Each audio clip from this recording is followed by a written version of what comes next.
Hello, and welcome to the TTRPG channel. Thank you for joining us this evening.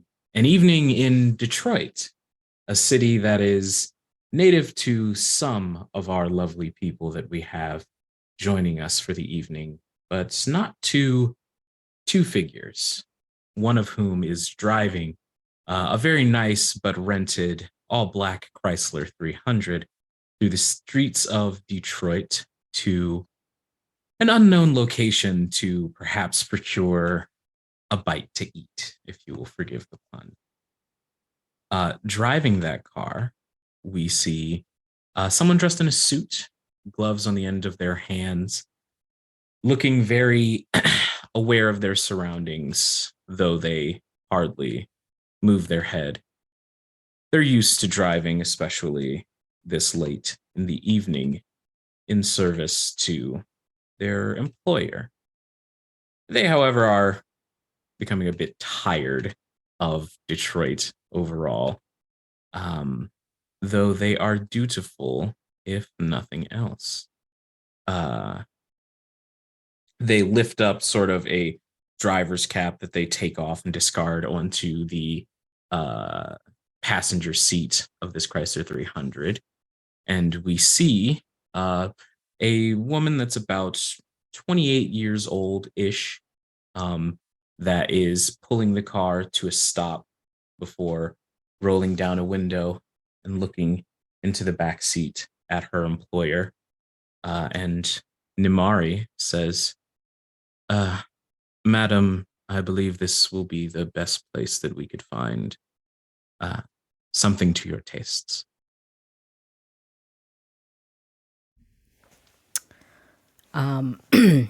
We see a middle-aged Asian femme who is wearing a suit and a matching jacket draped over their shoulders.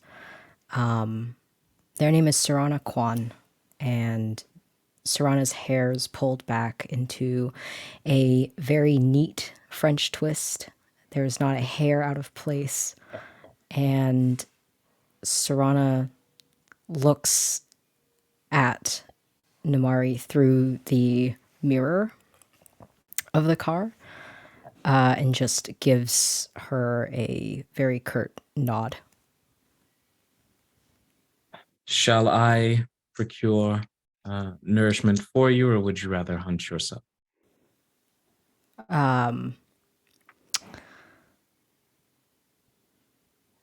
Sarana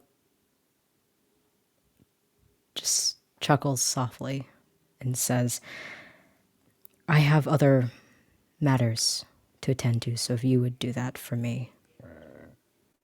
Of course. And she gets up and exits the car. But before she does, she turns to the window and says, Oh, yes. I understand that plans have gone interestingly since we've arrived. Would you like me to keep our original plane tickets, or should I reschedule to push them further out? Sarana glances off to the side, considering for a moment. Reschedule. Understood. I don't believe it'll incur a cancellation fee of any kind. It's the flight wasn't today. We still had 13 hours. Ladies, gentlemen, and everyone who finds themselves inside and out of the gender spectrum, my name is Dee, and welcome to the second episode of 13 Hours. Joining me at the table, I have a sanguine crew of wonderful degenerates that I call my friends, and we are going to tell a story about some vampires in the city of Detroit. If it's your first time joining us, welcome to the channel. And if it's not your first time joining us, welcome back, you nerd. We're going to do some introductions going around the table. Everyone just share your name, your pronouns, and the name of your character, as well as their pronouns, if that sounds good. And I believe it is prudence that we start with our guest. Jay, introduce Me? yourself. Hello. Thank you so much for having me. My name is Jay. I use they, them. And tonight I am playing Sarana Kwan, who uses they, she. Wunderbar. And then we will move right along to Aquinas. Good evening, everyone. My name is Cameron Blair. I use he, him pronouns. And I, this evening, will be playing Aquinas, who uses he, they pronouns, who is a Tsumish.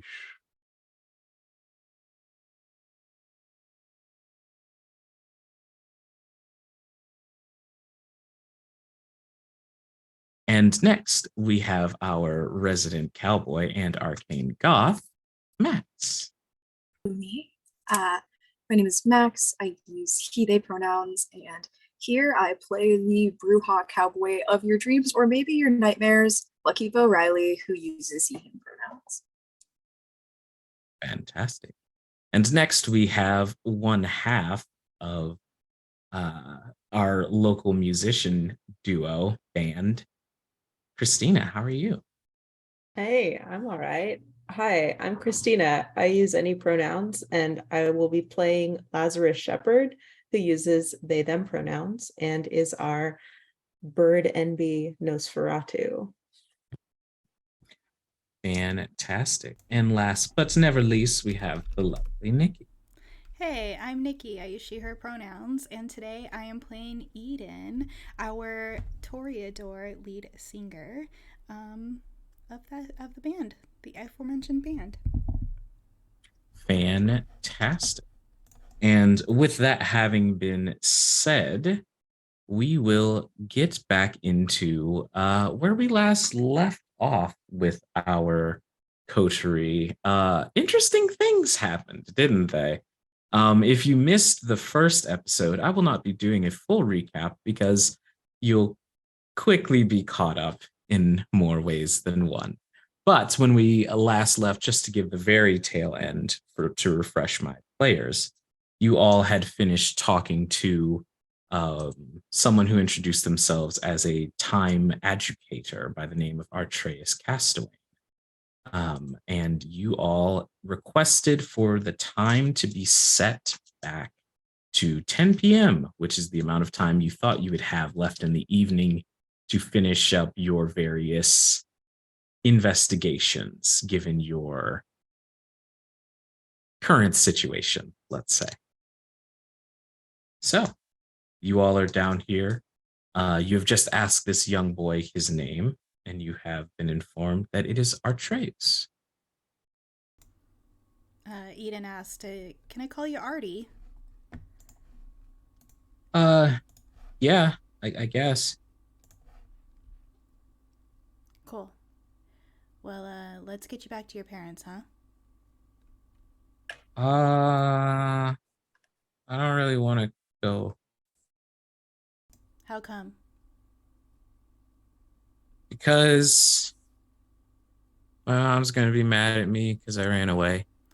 I can probably convince her otherwise. But why'd I'm you run sure away? she'll be happier to see you when you come back than to There's be that mad as at you. well. Okay, but if she's mad, it's not my fault. You Well, can actually, put the blame on me, if you prefer. Oh yeah, she'll believe that because you're weird and scary. Precisely. I Well, think Eden actually laughs out loud at that as well. I assume the three of you can handle this. With our new information, I have a plan. if you all want the information that I was promised, I also have to go. I mean, I Soon. think Laz and I can handle taking a kid back to their parents. Yeah. It's not like we haven't done it before. Oh, you were such snitches. All right, you ring if you need anything. I think we'll leave you alone. You've got better things to be doing. I'm just saying. you Oh, I guess do. it doesn't matter if it's a matter of life or death, does it? You better act like it's a matter of life or death. Yeah, all right. That's not relevant. Remember, do not die until the time that was set. I was just gonna say use protection, but Enough. Not in front of the kid. I am going to interrupt as the DM. An inspiration point to anyone who can tell me the exact time the time will reset. 10:15. I Wait, 7:15 I in the have morning. the notes. 10:15. Got two. All right. Inspiration point to both of you. You can add one die to your pool at any point in time.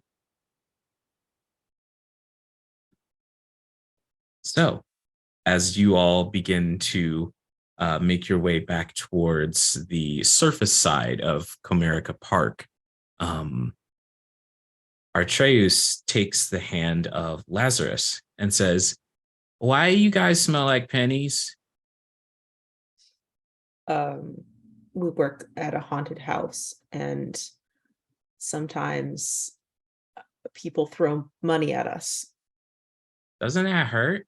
Yes, That's mean. it's fine. We get paid extra. I mean, I guess. My mom always said that money was a trap made by this capitalistic society to keep us in chains. yeah, accurate. She's got a point. Where do you live? Do you know your address? What? I don't wear dresses.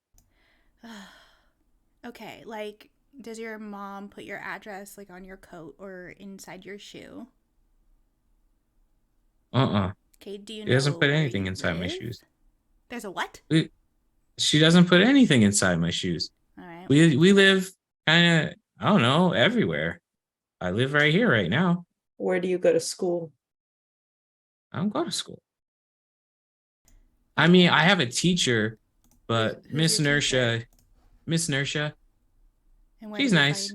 where do we find him? Oh, Miss Inertia, she's way up. You know my mom showed me a map one time. You know the sock part that's above the mitten part? She's in the sock part. Okay, so where's your mom at in this mitten sock situation? Oh, well, we've been going south for a while. She said something about the soil becoming Eden's starting to lose her patience and just looks at Laz. some word. Hey, have you ever seen one of these? And I'm going to pull up the bus map. Oh, no, that's got a lot of lines on it. Are these Ah. all rivers? No, it's for the bus. Fuck. So planting, you do you the city, is it weird to you to be in the Oh, city? yeah. There's so many buildings, and some of them are really tall, and this one's like really wide. It's like a bowl. I got it. Does your family go to church? No. Fuck. What?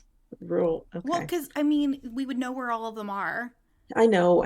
Just maybe Well, we just drop them off at one, let them figure it out. Okay, kid, what year is it?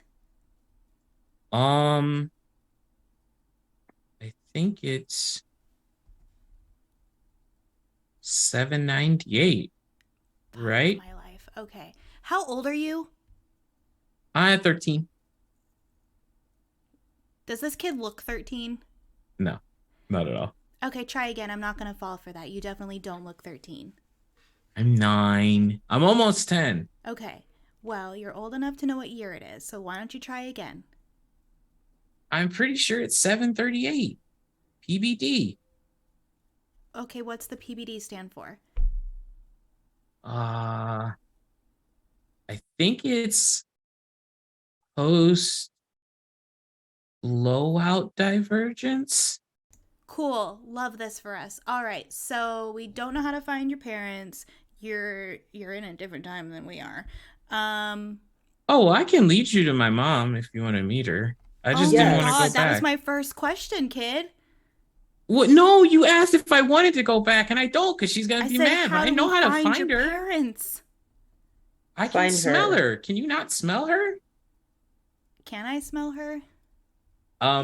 Your nose is pretty good and better than most creatures of the night or the day, really. but even with heightened senses, you can't you don't know what you're smelling for, essentially.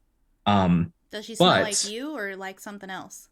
so when you have that realization about the smells in general, it clicks in your head. This is a Guru child. So he probably was not raised in cities because Guru tend to be more naturey and nomadic than uh, Kindred would be. So we're gonna sniff your mom out. So we needed a vehicle. Hey, Follow the scent, I guess. so Great. when the people throw coins at you, That was just a why are really they bad there? lie. We're actually in a band. Like, there's no, I don't work at a haunted house.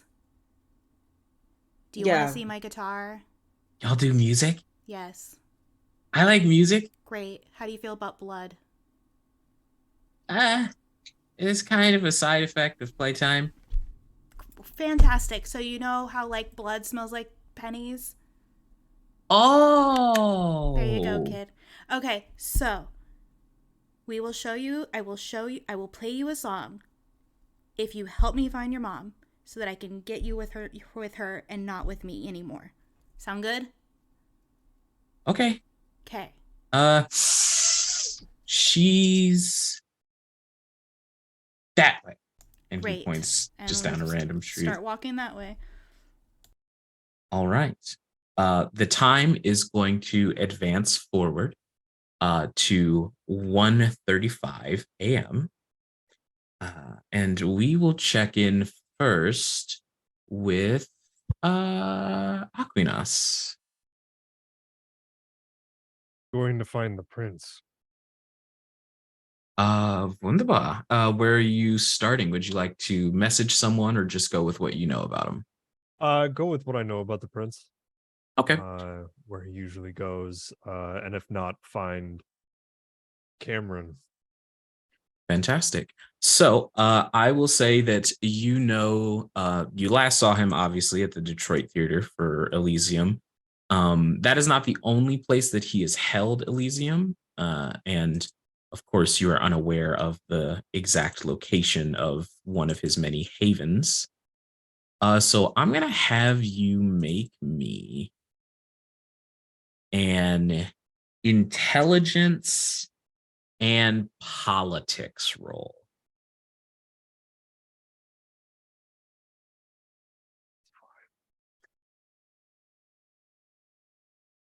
And it's 7 up. What's the success Six here? up. 6 up. 6 up. Okay. Oh, that's one critical success. Mm-hmm. And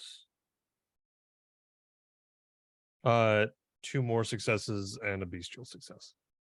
Fantastic. So a total of 6 successes. Yep.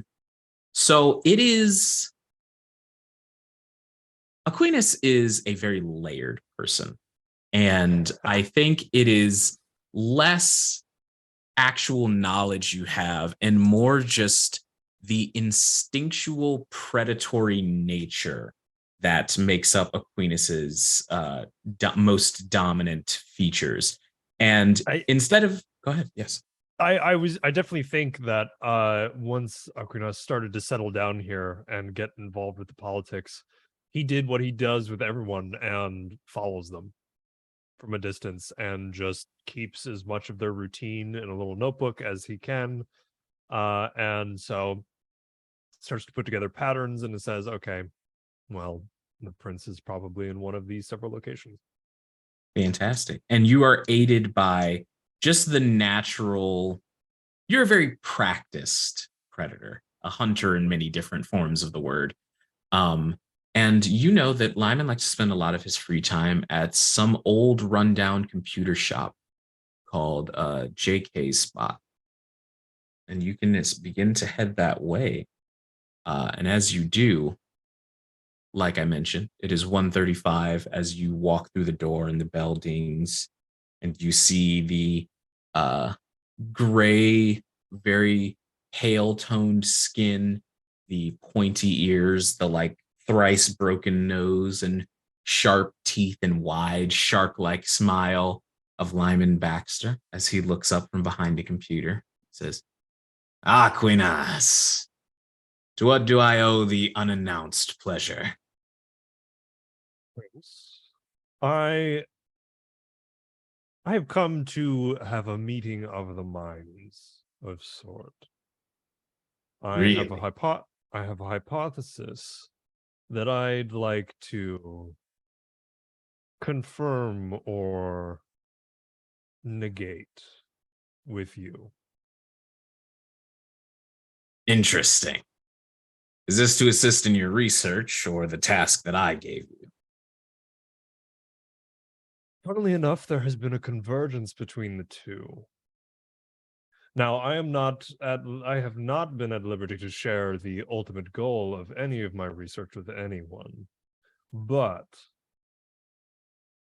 I have observed a few notes of information, and I have a hypothesis that you are attempting to do something greater than oneself, as some of my research has done before.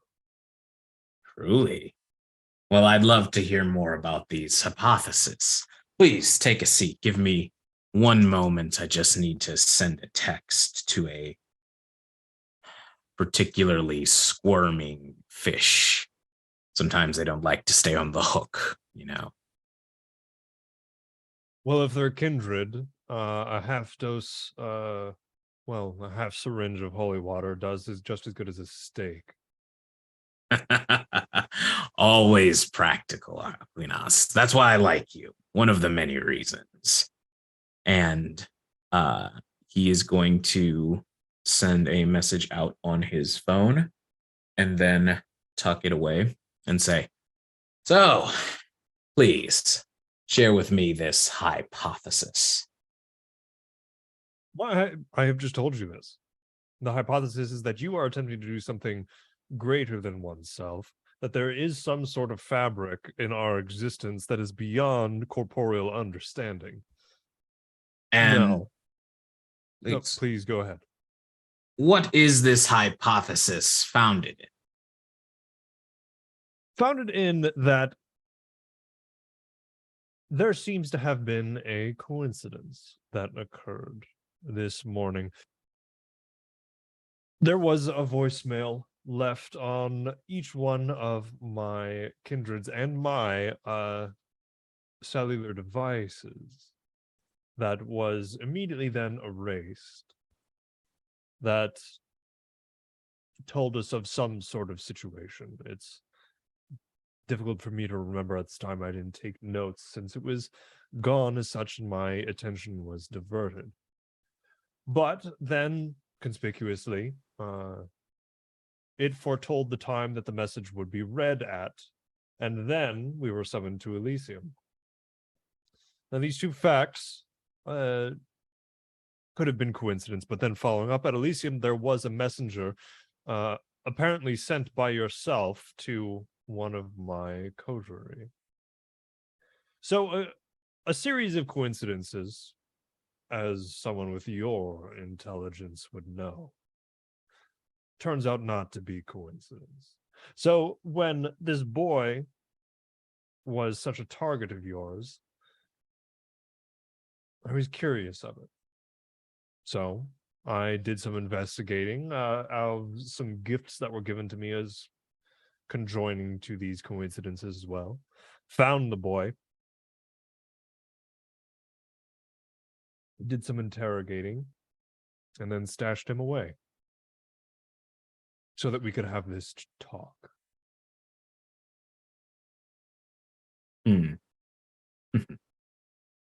Well, I have to say, at the very least, you are astute and quick to reason. It's part of the reason I've been keeping such a close eye on your research, Aquinas. Yes, I am building a grander scheme, let's say. My potential and The heights I wish to grasp are far beyond this small metal box. The question is, would you like a ticket to the show? Or would you like a role in the production? Well, I have never been one for performance on either end, but if I were to attend either way, I would wish more information than just an abstract. And here I thought you were a fan of abstracts, Mr. Aquinas. No, Prince, I am a man of science. Abstracts are what we give to the newscasters that they can tell the middle-aged white women in the suburbs that red wine cures cancer. Very well. And he stands up and goes into the back. He disappears. And he's gone for about 5 minutes. Is there anything you do in particular? Did he put his phone in his pocket? No, it's on the table. Oh, I take that shit and start going through it. It is very locked. I will say Okay. that because I know that Cameron, you're newer to VTM. Nosferatu are notorious for They're the technology. technology. Yes, Okay. it's you would. Then Go ahead. I won't do anything. I'll. You know how when you can like bring up the unlocked face of a phone and see if there are any messages. Right. Try and do that. Just a quick look. I don't know. Is there a message? Is there a response on the phone? You're talking to me? Yes. Um, You don't have to reveal the text, but have you replied?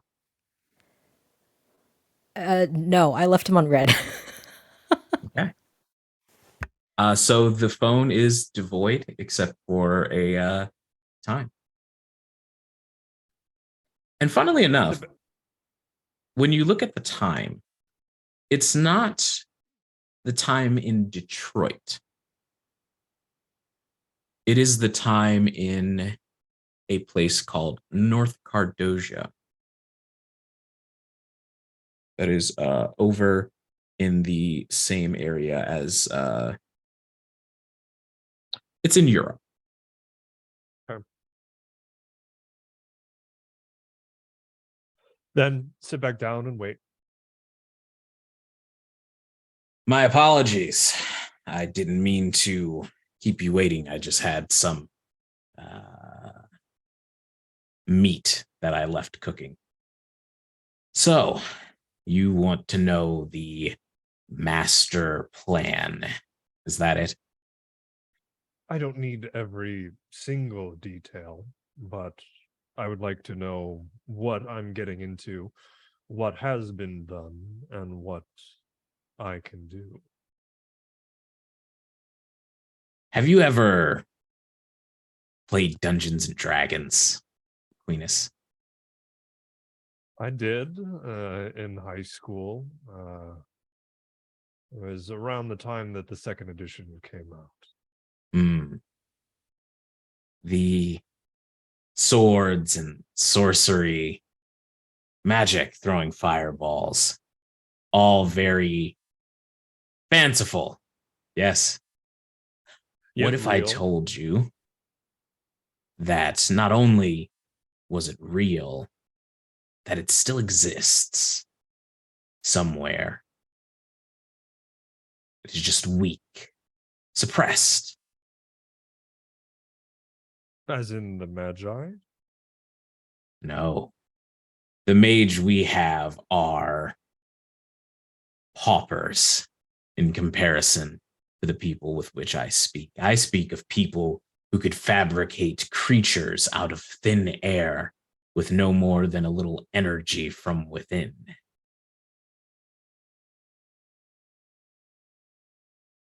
Very well. This magic still exists around us. The Magi have sort of forced their way through to a connection with it. I seek to tap into the source. And bring yourself to a higher state of being. Well, that sure would be something. Would. So, how are you doing this? And how do we bring this to reality? Funnily enough, I think the best way for you to assist me is to continue your research. Morphinogenic fields, if I remember correctly, were a part of it, at least. Related, yes. There is a hidden script maker in our world. In the old days, they used to call it the pattern. It is destiny. It is the instructions by which the world weaves its fabric. Morphinogenic field theory is predicated on this. The global mortal consciousness, as it were. Imagine if you could input commands directly into the terminal program, Mr. Aquinas.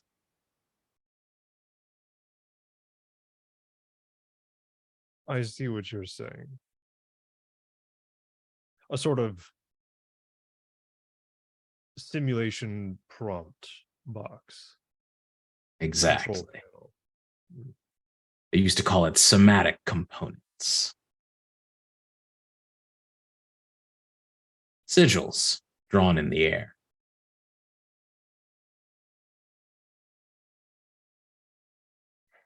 Very well. So, should I just kill this boy then? I don't believe you need to kill him, but run him through your gamut of experiments. See what happens. You are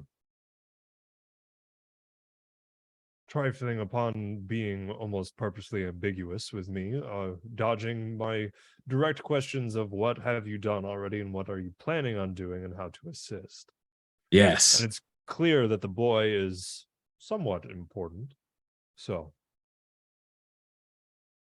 Indeed, Aquinas, I am being evasive, as you have strolled in here and demanded information from your prince of a top secret subject, a plan which you technically should know nothing of. I would say that I'm being quite kind at the moment. Of course. Prove your trust. I know that our kind has no true loyalty, and that's why I offer you the boy. Just bring him to me first. He has something that I should see before you are comes. failing to understand the type of creature that I am. We may both be kindred, but we are still different. So, although you feel that I have come brazenly, I still hold a bit of power in this situation, having the boy. So you found him already. I told you this already. I have him. Good. Well, I think this conversation has gone on long enough. We know how to get a hold of each other. Very well, then I shall kill the boy then.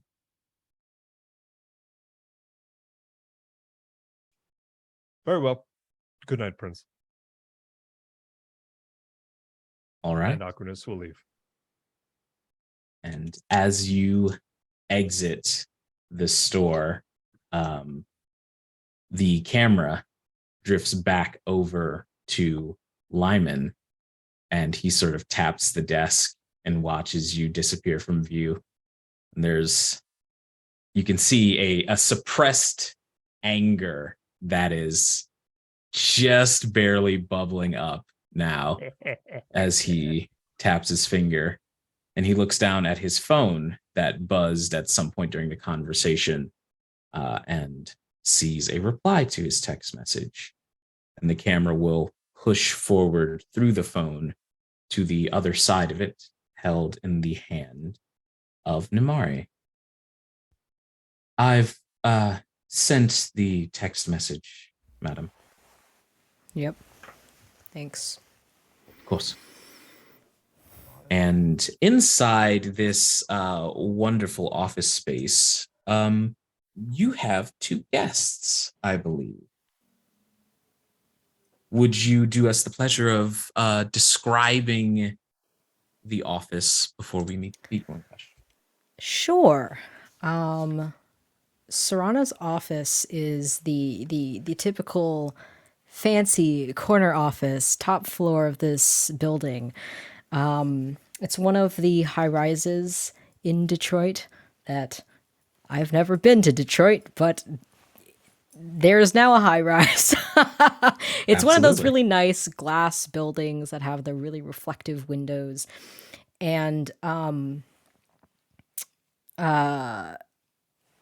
the company that owns the top couple floors of this building is called Biormony, and they are a med tech company that makes medical equipment for use in hospitals, and it is the company that Sarana Kwan is the CEO of. There are office buildings in Detroit and in San Francisco, which is where I am from. I'm visiting Detroit currently, and this particular office is very, very clean, especially because it's not my home office. We got the nice Florida ceiling windows. I'm so sorry. I will unmute myself from the Google Meets now. I don't know why that happened. Anyways, this office is very clean, meticulously organized. I have a nice computer set up, and everything. It's very sort of like minimalist, but there's like some plants and other things, some fine art on the walls to add like a little pop of color. But other than that, like it's very typical corporate, like chrome glass tabletops and like dark wood. And yeah, it's just generally clean, minimalist, crisp. Fantastic. And sitting across from you are your two guests that you and Nimari had, let's say, given shelter to. You see sitting on a small couch that you keep in the room that he can hardly fit in. There is a probably 6'9" standing at his full height, very wide, muscular figure that is very filled out, covered in scars and pock marks all up and down the clavicle and the neck and the head. And his head bends up and backwards a bit toward the tip, almost looking like the phantom light that gives him his name. His eyes are completely a dull, pupilless white, and his teeth are so large, sharp, and overgrown that his lips do not touch when his mouth is closed. And you know that this is Nick Offerman, also known as the Angler. And he is sitting there currently nursing his freshly lost right arm. And yes, that is the reference. And he is nursing a freshly lost right arm that is wrapped in bandages and kept very clean thanks to Nimari's presence. And coming out of the bathroom loudly, as she has been loud the entire time she's been in your presence, flipping her giant, dark violet purple coils of hair, is the illustrious Charlotte. And she says, "Oh my goodness, I'm so covered in just dust and grime. I appreciate your hospitality for getting at least some of it cleaned off me. I reach into one of my desk drawers and just wordlessly hand her a lint roller. Ugh, you are divine. And what more should I expect than from the primogen of San Francisco? Such an important person, don't you think, Nick? And Nick just goes, yeah. And Charlotte continues to say, exactly.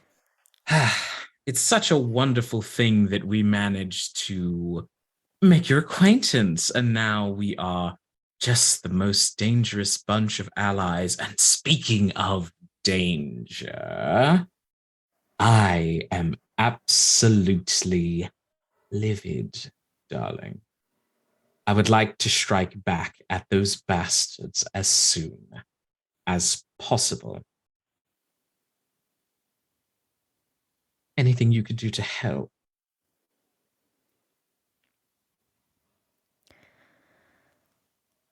I'm not sure. Truly. Truly. Not even if I offer to lease you Nick. He's so useful. You watch as Serana's gaze shifts over to Nick on the couch, and they look at him and just say, "And how do you feel about being used as a bargaining chip?" A bargaining chip has worth, so it's more than most people think of me. Besides, I like you. You take stuff when you need it. I can relate to that. Serana turns and looks back at Charlotte and says, "What would you have me do?" Well, I was thinking that perhaps your next meeting with the prince of this festering wound of a city, he could trail you, follow you, and then cut his little goblin head off. You want to kill him? Dead in the ground.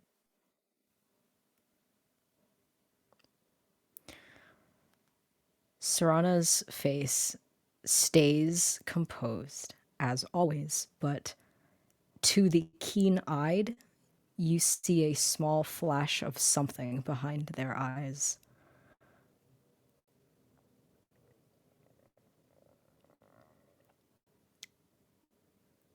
And if you were to do this, it would greatly unstabilize this city.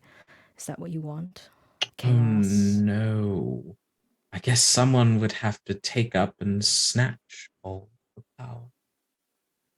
Whoever will we find to do that?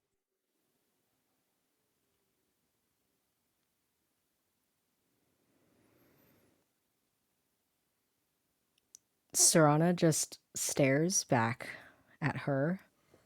And above the table, is she talking about me? No, Okay. She's That's- talking about her. Ah, I see. Interesting. Do I know who the sheriff is? Because I know she was in she The made an sheriff, appearance in the first episode. But does yes. Serana know who it is? It's a woman named Cameron Vantella III. That's a fantastic name. Oh, thank you. She is also a Toreador. Love that.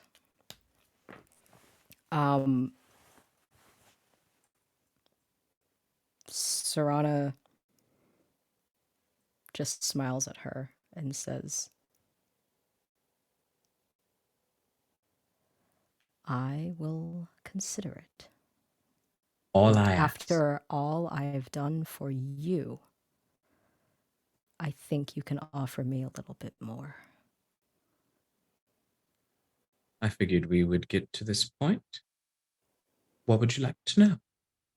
I have secrets. Secrets from most of the kindred in this tri-state area. On both sides, not just Camarilla. Out of character question. Do I Yes. know why Lyman tried to kill them?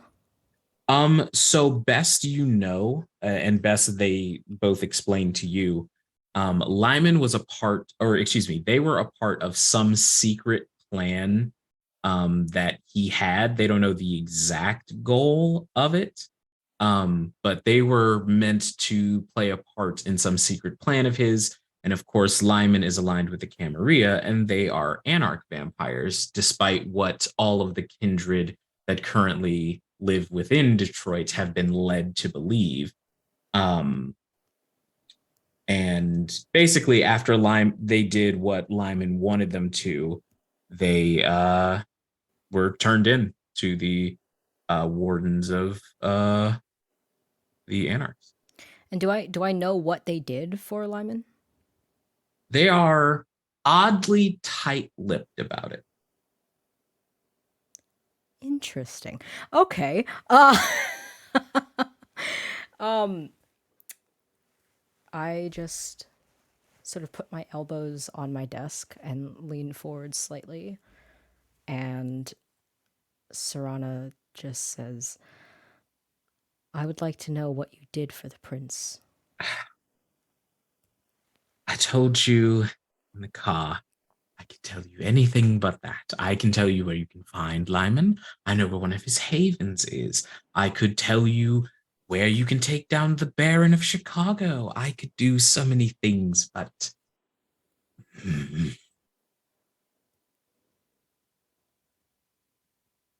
Why not? I. And you see that she's like visibly shaking. It will hurt, to say the least. Lyman Hurt me? has. Hurt you? Hurt. Oh, it will hurt me deeply. Lyman has very talented friends and very good lawyers, let's say. And if I could protect you, as I have done. Dear Primogen, you are powerful, more powerful than I could have hoped in some ways, but you cannot protect me from this. I think you underestimate me. I mean this with all due respect. I believe you're underestimating Lyman Baxter. And I have, as someone who has personally made that mistake, I do not recommend it.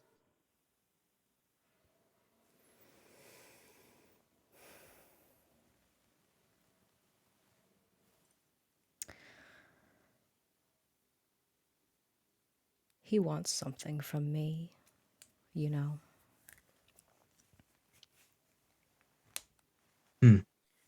He's been wanting a lot of things from a lot of people these days. He must be doing something big. If only I knew more about his plan.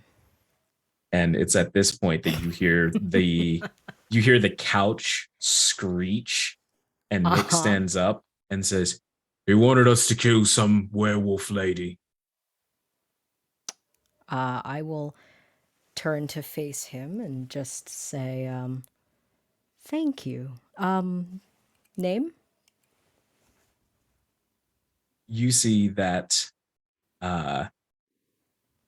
instead of answering your question, the angler is collapsing to his knees. And Charlotte runs over and goes, no. And she begins to like lay him back on the couch, which almost buckles under his weight. And he is spasming and struggling. He looks very in pain and just like writhing. Do I know what what's possibly happening to him? You can make me a composure plus occult roll. Composure plus what? Occult. If I don't have dots in something, that's just no extra dice, right? That is correct. You have to have a minimum of 1 dice, but if you don't have dots in a specific cult, then or a specific stat, then you just roll what you do have. Okay, so I have 3 in composure and none in occult, so I roll 3, except one 3 of them is a dice. hunger dice. And one of them is a hunger dice, Okay. exactly. Cool.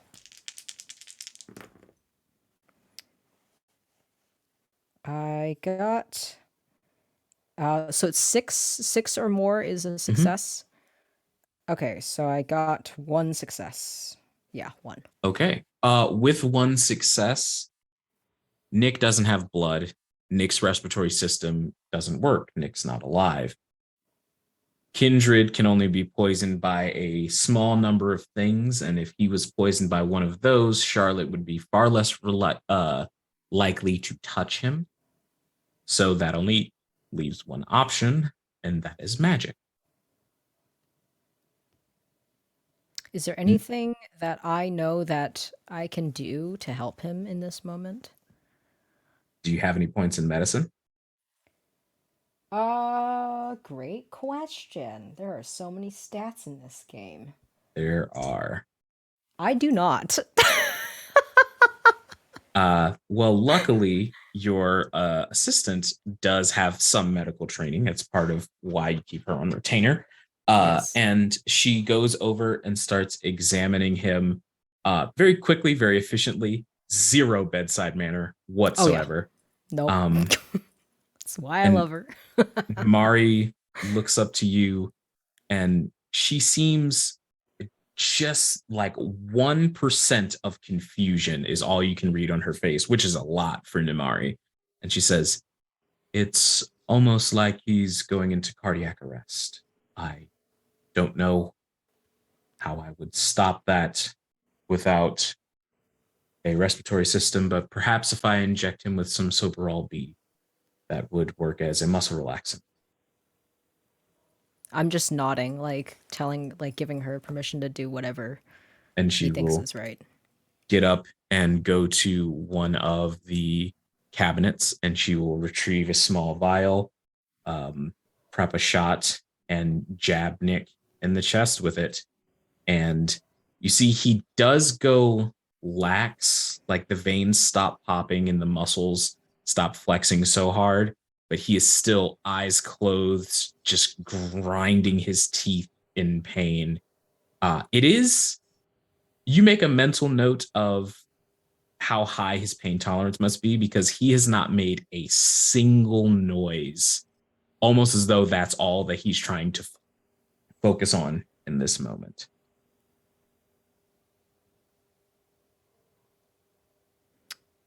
How is Charlotte reacting? Charlotte is, you've seen this look before. Charlotte, while she is worried, she's also calculating. There, you don't know what it is, but there's a plan that's going through her head right now that she's either revising or trying to make up on the spot now that this new thing has happened. Mm-hmm. Do I know about the kid, by the way, or no? No. Okay. Serana stands up and does that thing where you're kind of like hovering at a distance. I don't want to get in the way, but I talk to Charlotte and just ask her, is there anything I can do? Do you know any magi? Do I know any magi? I'll say not in Detroit. There you Yeah. go. That's an easy answer that works. Cool. Then Serana just shakes her head. Not in this city, no. Back home, yes. Then I guess we'll just hope that my little fish continues to swim.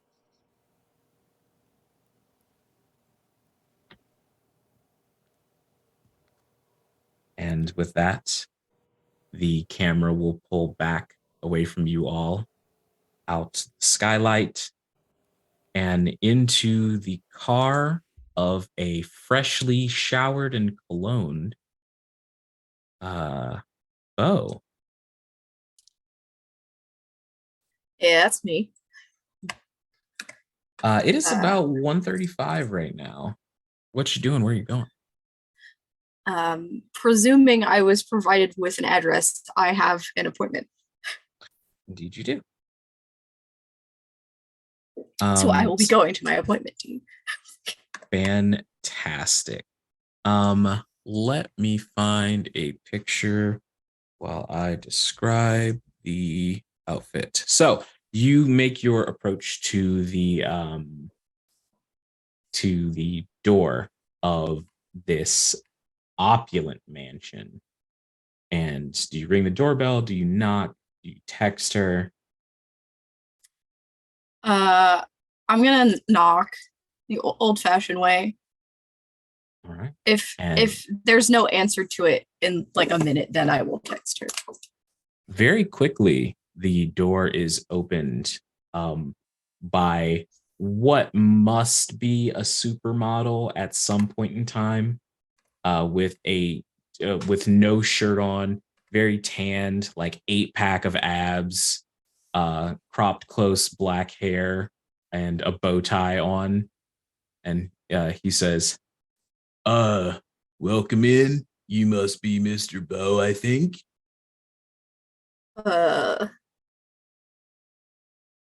Who's asking?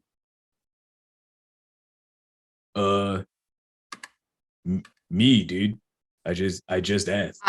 Yeah, I'm Bo.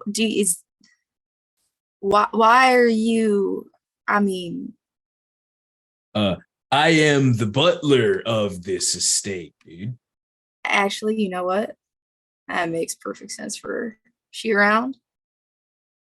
The lady of the house awaits your companionship. Right this way. He'll go. Slightly confused, but he'll go. All right. As you are led through, you see as you are led through, you see another couple of men dressed in, or excuse me, masculine presenting folks dressed in the same attire around the mansion, and lounging in what is basically just a piece of lingerie. It's like this dark purple lace, fucking. This is the wrong word, but it's like a robe. I can't think. My brain is shutting down. I have too many tabs open. But it's camisole. That's what it's called. I'm not a fool. And she is lounging, being fed grapes like she's something in a cheesy TBS movie. And Kirla sits up and goes, well, if it isn't the guest of honor. I didn't realize this was a recruitment meeting. I would have brought my resume. Oh, Sugar Plum, you don't have to apply. You've already got the job. And she gets up and strides over to you, as extra as she can be. It is hard to deny that Kirla Edwards does not walk with a heavy amount of grace. It's almost as though she slides across the floor to come and grasp your hand. You smell nice. Try my best for the lady of the house. Good. Well, I suppose we should get the business out of the way first. A What was it I surprise. owed you again? Some information that you know about these weird little runes I showed you earlier. The one with the moon. Yes. So from what I understand, all of you out. And you see all the men very promptly get up. Oh, are they I'm presuming I would be able to tell. Are they vampires like all the butlers, or are they human? They're ghouls. What are they? All Okay, beating hearts, cool. all Okay, human. interesting. Well, the runology is old, to say the least. But generally, it was believed by the same people who think that the world used to run on magic and wizardry. Ooh. Believed by those same people to be a focus, essentially. Something you could cast magic through. Do you Yes, understand? we went over this part before. Hmm. Well, what else were you wanting to know? I believe I had asked you, and you can correct me if I'm wrong, D, that I was trying to get her to tell me how exactly they work and if they needed to be like a physical presence, or you could look at an image of the this pipe is not a pipe. Like, could you look at the image of the thing and make it work, or do you need like a physical like Right. written version? From what I was taught by a very brainy person that I spent some time with, it can function in a number of ways. This rune in particular seems to be symbolistic mostly. So perhaps if you burned the paper or did some great transference of energy through a ritual, this could be used to send certain messages to, I don't know, the world supercomputer. I'm not exactly sure how it's supposed to work, but that's what I was told. Yeah, world supercomputer, you said? Something like that. I think it was called the The We, I pattern. think was the name. I heard something similar. That actually makes a lot of sense. And by send messages to it, you mean that do you know if it's an intelligent thing you can talk back to? Well, it's a little out there for me, so forgive me if my explanations are a bit ruddy, but from what I understand, it's not something that would talk back, while it is or at least not in the way that you and I speak. It's not as simple as giving an answer when you input a question. It's more esoteric than that. Your answer might come if you, for example, if you were to do a ritual on a cloudy night, you may ask for rain in the future, but that rain may come to you in the sense of a hurricane that wipes away the entire city.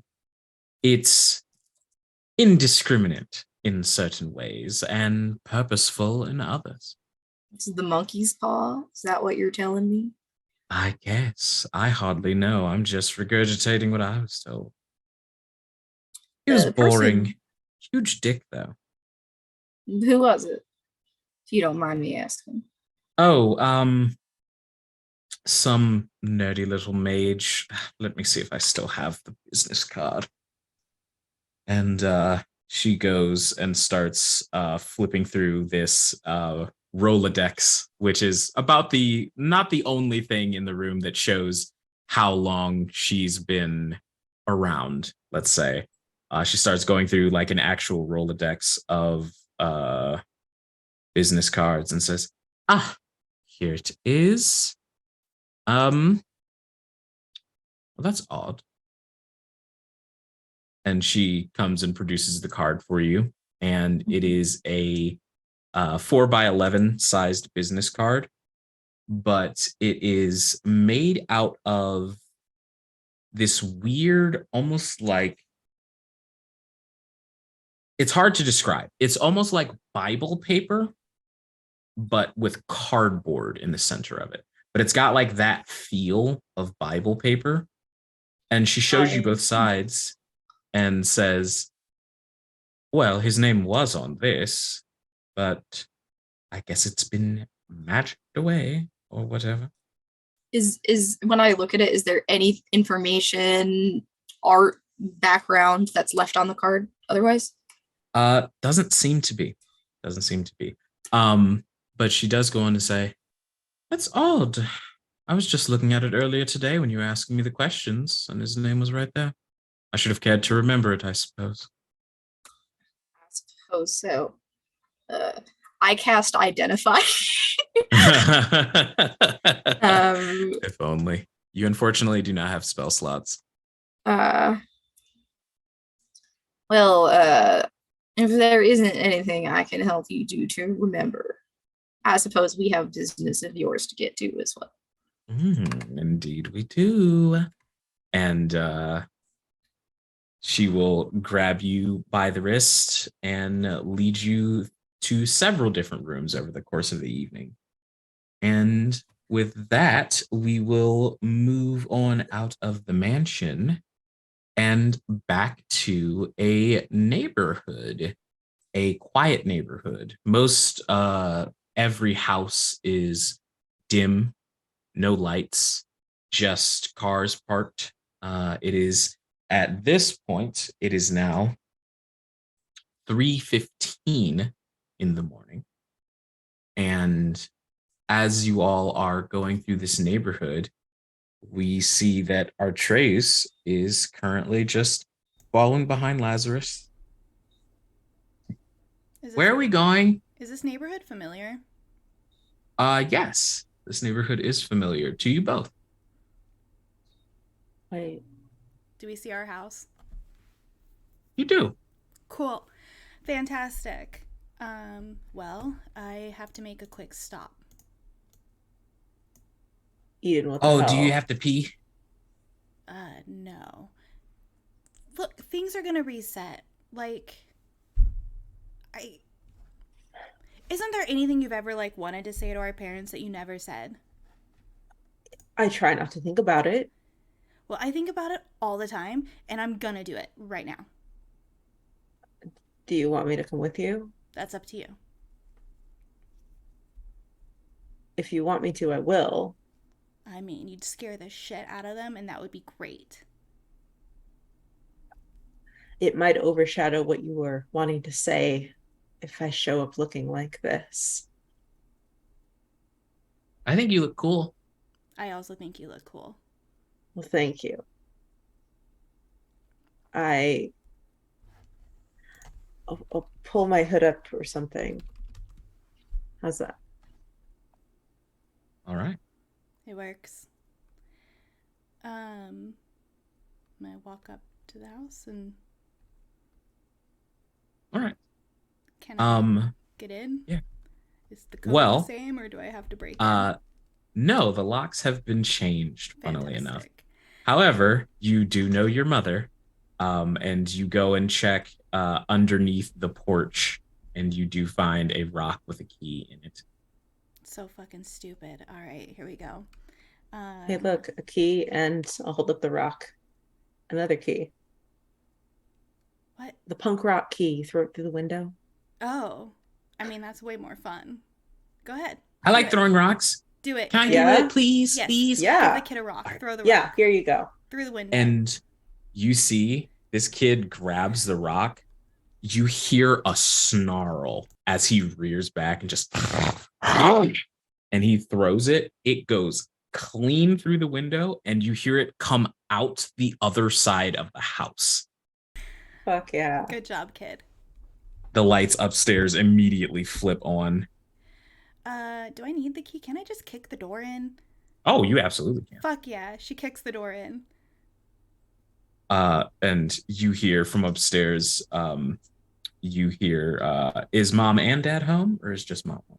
Probably both. Why? I can't imagine that they would spend a lot of time apart. All right. From upstairs, you hear your dad say, Jesus fucking Christ! And come that's saying the Lord's name in vain, Father. Language. running down the stairs.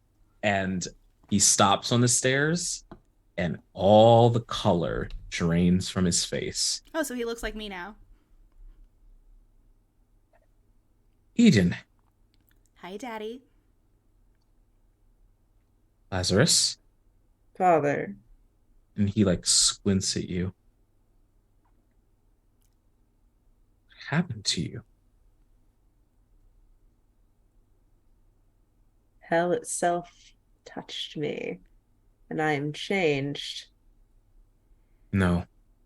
Yeah, they were even too badass for hell. They spit them back out. Well, I'm glad that you two are still up to your hedonistic and frankly embarrassing ways. Where's Mom? She's upstairs and she's staying upstairs. Oh, goody. I'm going to shove past him and go upstairs.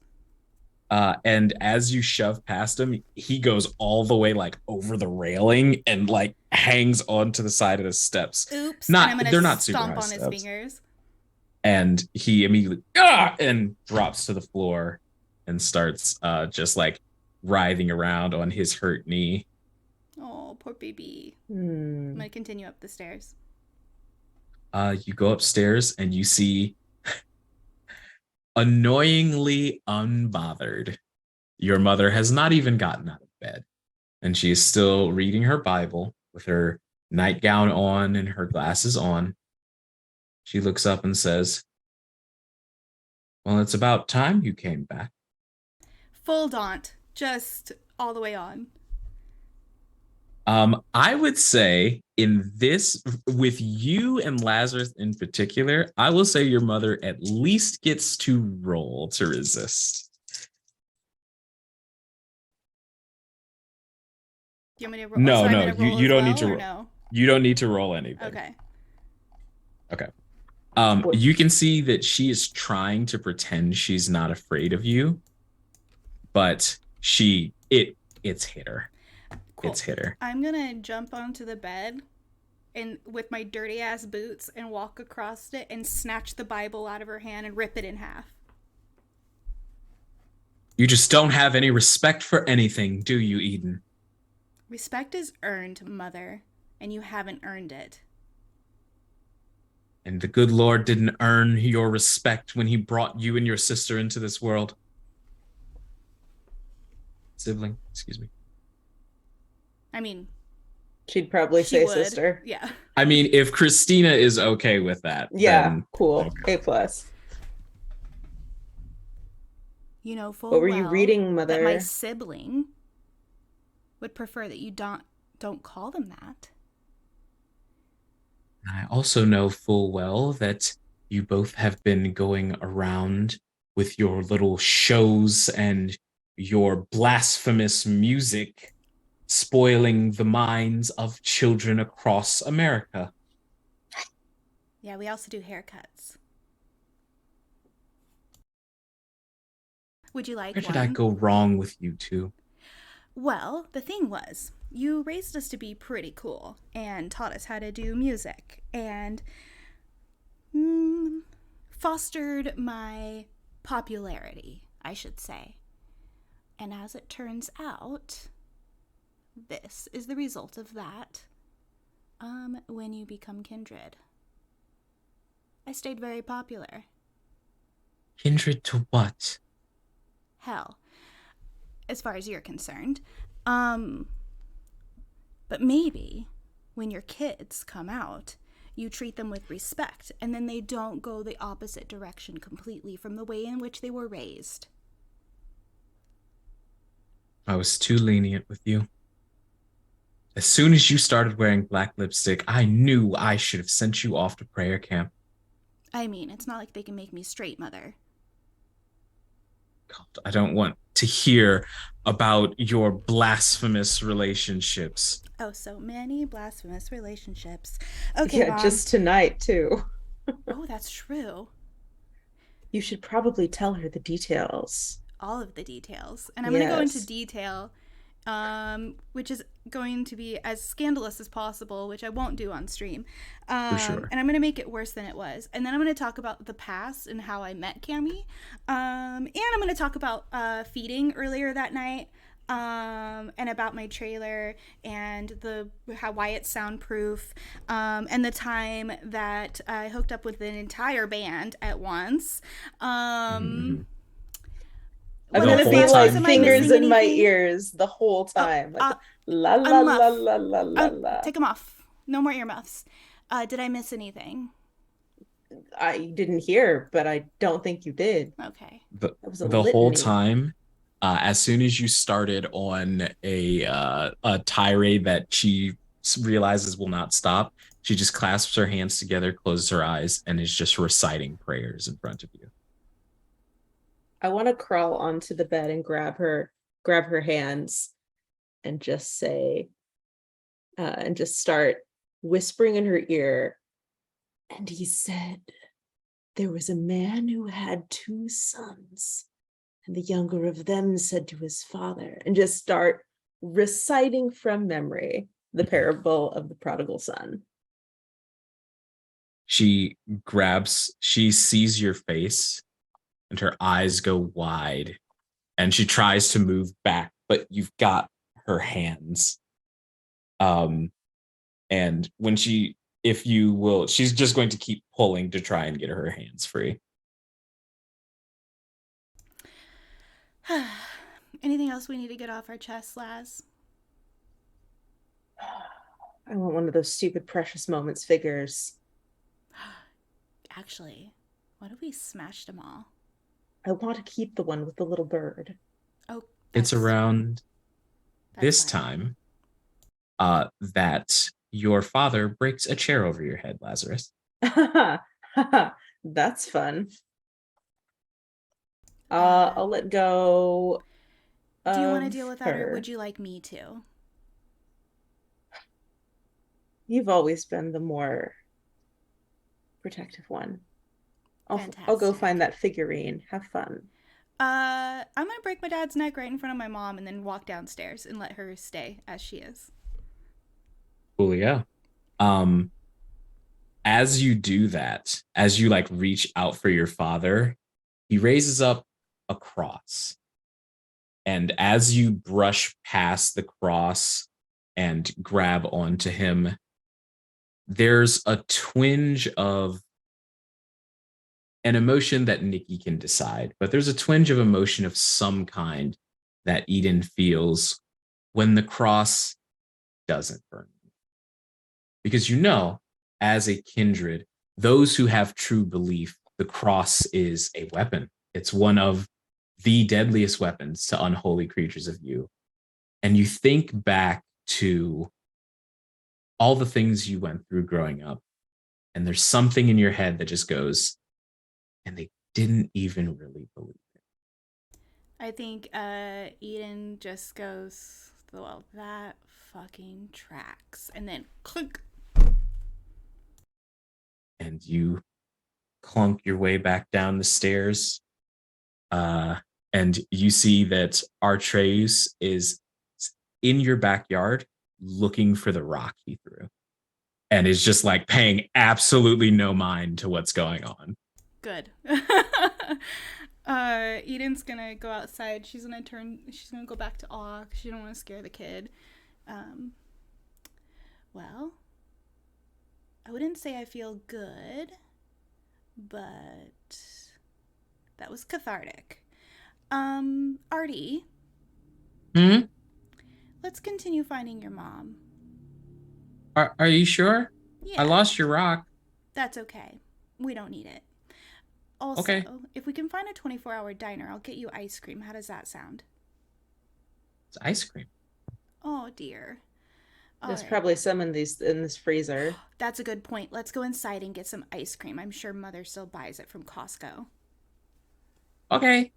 And he follows you in. Costco promo. And he's like looking at you as you walk in, Eden, and goes, "You smell better. Did you put on like something?" Oh, no. Oh, Just okay. turn the awe back on. I don't know what that means, but you're really pretty right now. Thank you. Let's get you ice cream. How about that? Okay. Get him some ice cream and whatever else snacks he wants from the cabinets, and then we'll head out. Yes. Okay. You raid the cabinets for what you can find, and while he is delighted for any of it because he's used to just eating unprocessed foods in general, you're like, this is the most boring snack raid in the world because it's things like Little Debbie's oatmeal cream pies and even I like the love ice those. cream. Like me myself. Those are good. You know, my dad used to stop at the gas station every day. And Debbie get me one of never made a those. mistake. I To used continue get this them- bit, are there Uncrustables? There are Hey! none. There's You're not nothing making fun that of my joyful. Uncrustables. I wasn't even allowed to have those. The Bible people would never stock Definitely them. not. Definitely not. Even On even the- the There ice wasn't creams enough like children orange sherbet. to like justify needing the Uncrustables. The opposite when I did volunteer trips for service with my church, all they fed us was Uncrustables. That's very easy. What? They're If you butter delicious. both sides and throw them in an air fryer, it's the best thing you've ever had. That sounds so Thank you, Best Dee. thing ever. All right. Anyway, we get him the thing. All right. So with that having been said, I will open up to the table. Everyone has at least begun with what they set out to do. And the discovery of the mother will be going last. So is there anything else that anyone would like to do? It's about 3:15 at this point, so y'all have 4-ish more hours. I have some logistical questions. Go for it. Things are supposed to be like reset after the 13 hours. So, are our phones affected? Like anything that we've like taken photos of, recorded, is that going to be just like gone from our devices when the time resets? The time has not reset yet. You're not sure. Fair enough. I guess then the second question I ask you, Mhm. I wouldn't know either, because I was gonna say, like, are we gonna like magically wake up at home again, or Well, you know that the sun rises at 7 a.m. So you should probably be home by 7:15, or at least be somewhere that is not in the direct sunlight. And on top of that, for my folks who are newer to Vampire the Masquerades, if you were not aware, when the sun comes up, it becomes physically hard for you to move. It is not as simple as, oh, I just shouldn't go in the sunlight, but if I stayed in, I could stay up all through the day. But when the sun is up, you like your body shuts down until the sun goes away. So don't get stuck outside. It'll be your last nap.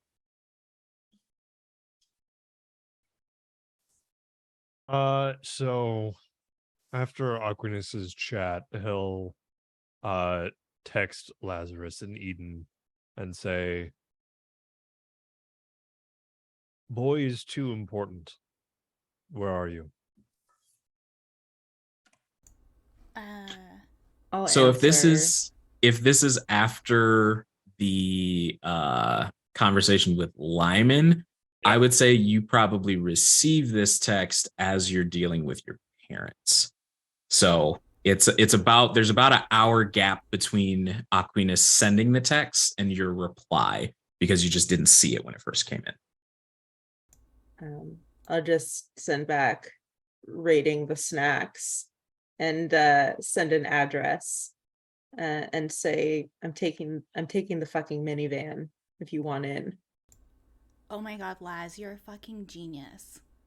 It's gonna fit us all. Plus, it's safer for the kid. True. Yeah. So Aquinas will then copy that address and send it to Bo, and then start heading there. All right. I would say that with the exception of Bo, you can all collect together by 5:07 a.m. Bo, yeah? you are Fucking? indisposed for a while. That's and your fine. phone's not We'll really have something that tomorrow. you can grab. That's fine. Jay, I love you. All right. So you all gather together. It is 5:07 a.m. You have another 2 hours and 8 minutes. I would say y'all can get like one scene worth of stuff done before the end of the night.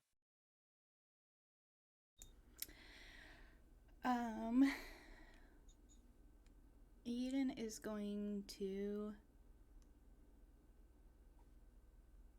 I have to think about it. Never mind. I'm going to think. Sure. We can check back in with Nimari and everything that's going on in this office. I was just about to text you. What? How is it going on my end? Well, it's been about so this is at, to be clear, this would be at 3:15. Yeah. Or excuse me, no, it would be at 5:07. Basically the last couple hours have been filled with whatever you would like to do. As always, Nim is at your direct service, and Charlotte is just standing next to Nick, who is still 4 hours later, just like sitting there writhing in pain. So in the couple hours that have passed, did Nimari figure out anything that could be done? Nimari or- started so the way she explained it, she says, like I said, I can continue to watch over him and try and limit the pain as best I can, but vampires don't have an active respiratory system. I don't know how to treat cardiac arrest in something that's not technically going through cardiac arrest.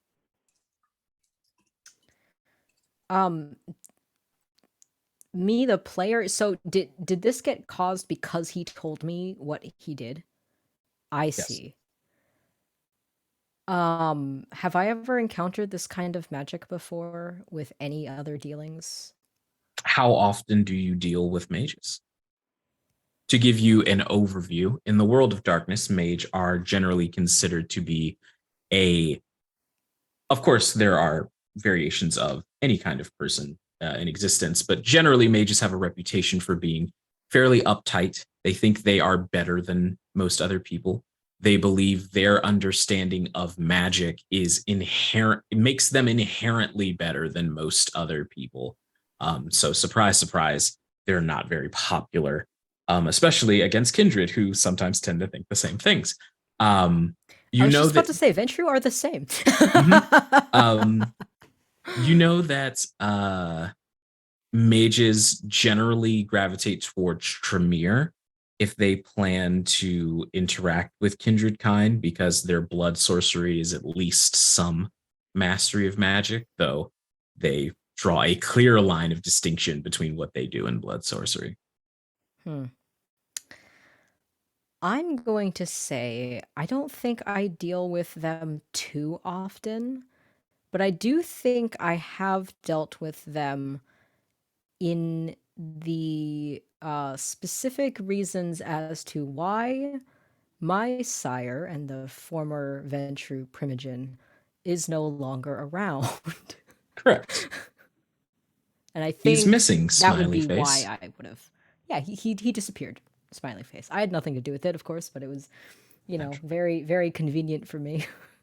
I would say that it's easy enough for you to have your EA send out a message to the contact that you do have and see when they're going to get back to you. You do also know, unfortunately, that unlike yourself, they are daywalker. They're human. So 5:07, they're probably not awake yet, especially considering if it's 5:07 in Detroit, that means that it's 3 in the morning in San Francisco. So the message is sent.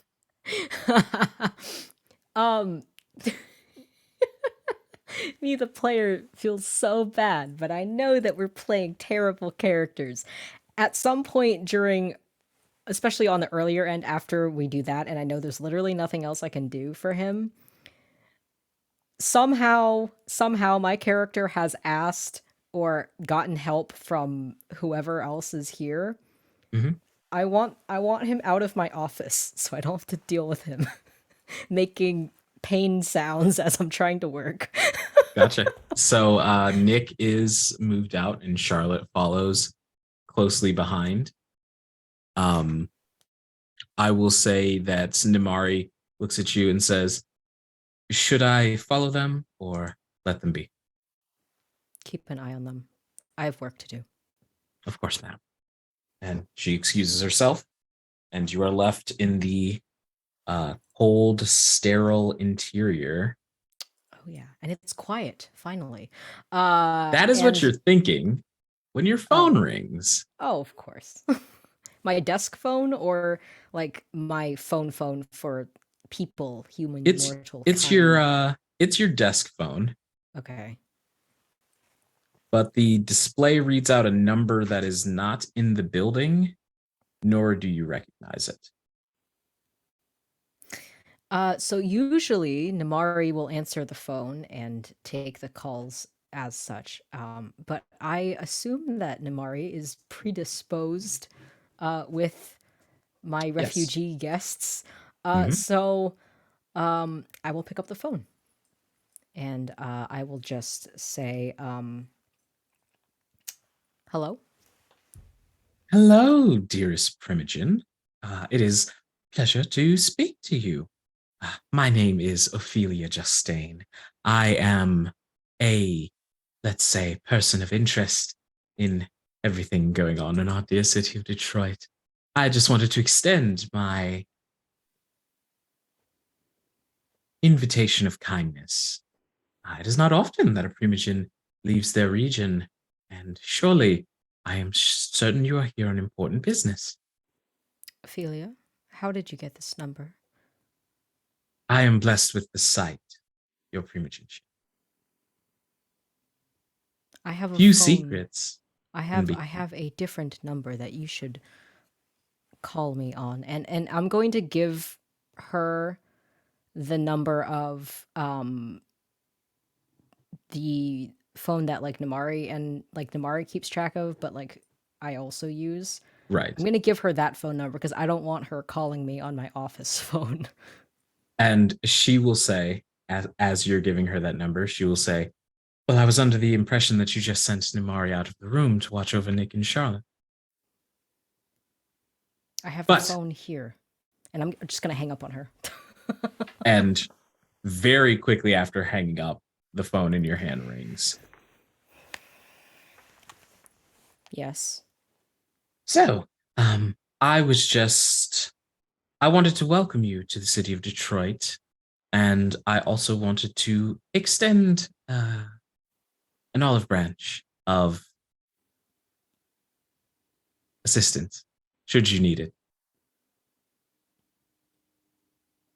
Is that all? Thank you. For now, if you need anything, especially once it starts all over again. What are you talking about? Oh, well, I'm afraid you're not supposed to know that bit. Sorry, just reading the script aloud. The camera can see Sarana making a face. Like, what the hell? Indeed. And I will say, Sarana, you do more than your due diligence of who is who and where is where before you go to a place. And you know that Ophelia Justine is the Malkavian Primogen for Detroit. Yeah. And she says, but I should let you get back to your work. My apologies for interrupting. No, don't worry. Thank you.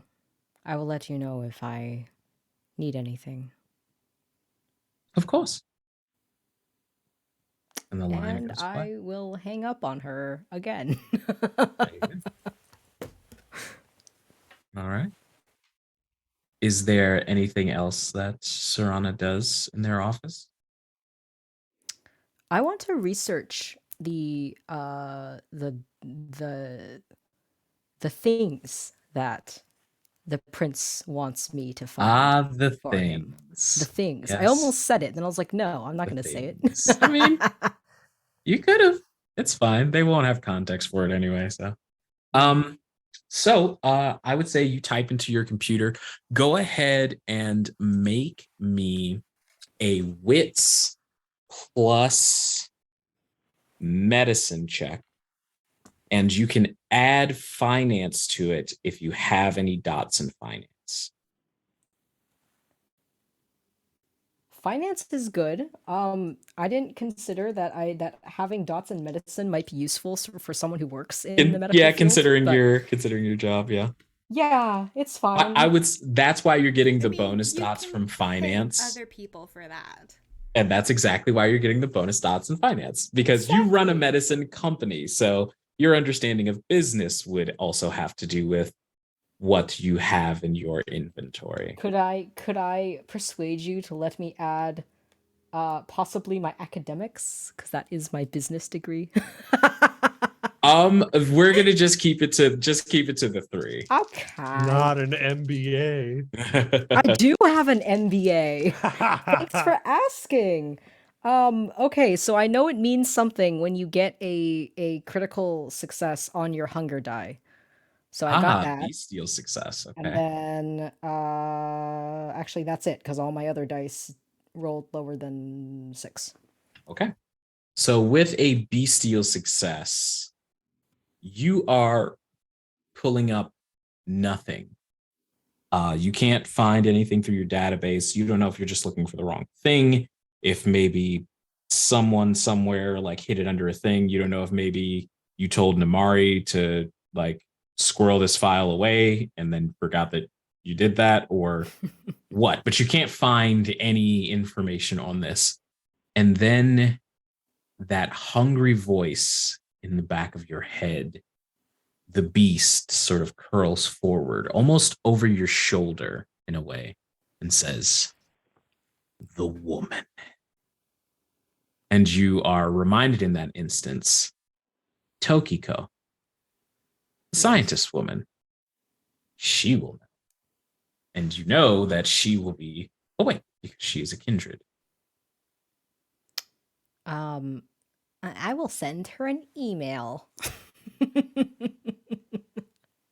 What is the text of the email? Just like, hey, what's up? What's in this? I'm assuming because you had told me that I do know her. Yes, you've done business with her before. Yeah, I will. It's a very polite. This could have been an email. Yeah. I am a very practical business person. I know when things need to be emails.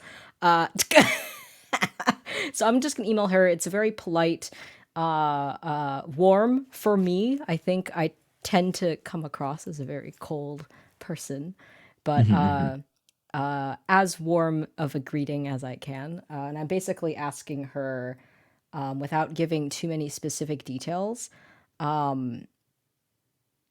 asking her if she knows anything about Axelavir and what that might do for people like us. The email that comes back is very quick. And she says, Excelavir has interesting effects on the physiology of a kindred. You can read my thesis paper on the matter here, and there's a link attached to a 70-page report. Wait, what did you say? So it affects... It affects the physiology of kindred in an interesting way. Cool. Then I will spend the next hour or so reading this thing. All right. So that's what I do. Yes. So basically going through and reading it is that Max, you're making a bold assumption that this is a Camarilla kindred. I just had to say what I said, but I believe also you. maybe Control F is your friend uh, right now. Well, so Um, I know that these reports have a like summary in the beginning. yes. So I read through the The summary abstract. Yeah. and yeah, the abstract, thank you. That's it called. Um Sarana Kwan is smart enough to know about Control F. Yes, yes, yes, And for there's probably sure. there's usually like a table of contents and all that stuff. So like I'm not reading Indeed. this thing cover to cover. I am looking for the information that is specific to what I'm looking for. So, the gist of the information is that Excelavir was originally conceived as a cure to a disease that ravaged a local community, often some small town in Europe. Um, and it was a community of people who started being infected by this virus that is has a code name. And the wording on this is very odd. It is just referred to as the virus or the incident. The name that was given to this virus is never explicitly spelled out throughout the paper. Um, and it essentially says that Alexavir was originally created as a cure for that. And it was created by a Tremere scientist who experimented on the practical applications of blood sorcery through technology. And with that having been said, they did do a couple of tests on their own physiology, with Tokiko being the supervising practitioner upon such a thing. And the results are interesting, to say the least. Kindred that took Alexavir reported symptoms of delusions of grandeur, an overwhelming feeling that they have a higher purpose, sort of an inflated ego almost. And most notably of all, access to disciplines they should not have access to and did not have access to until such a time as they took the Alexavir. In addition, Interesting. in addition, they did not have the ability to do a discipline unless performed in front of them. For example, if a subject was given a dose of Alexavir and they did not have access to the celerity discipline due to their clan heritage, but someone performed a feat of celerity in front of them, they could then perform celerity. And not just in a way that they mimic what they saw, but they had full access to the discipline in question. Tokiko then goes on to explain that the reason she became interested in Alexavir is it is believed that the reason for this is that Kindred are tapping into something called the pattern, a global consciousness that mortals are all connected to. And the idea is that the Alexavir puts the brain and physiology into a heightened state where they can access morphinogenic fields through which they gain the understanding of disciplines that they are not naturally inclined toward.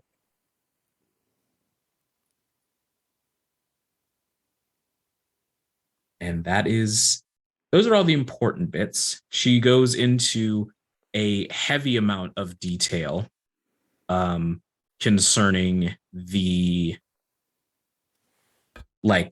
details of the experiment, but you scroll through most of that because really just the end result is all that's relevant to you. But yes, that is what Alexavir does.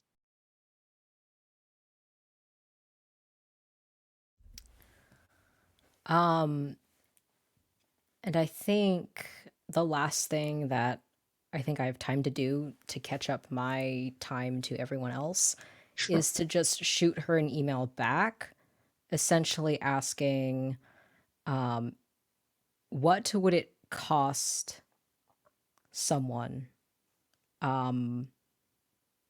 to acquire about 40 vials of this? Literally asking for a friend, and friend is in little quotes. The response is even swifter than the previous one. And she says, I will send them to you overnight if you simply record the effects. Cool.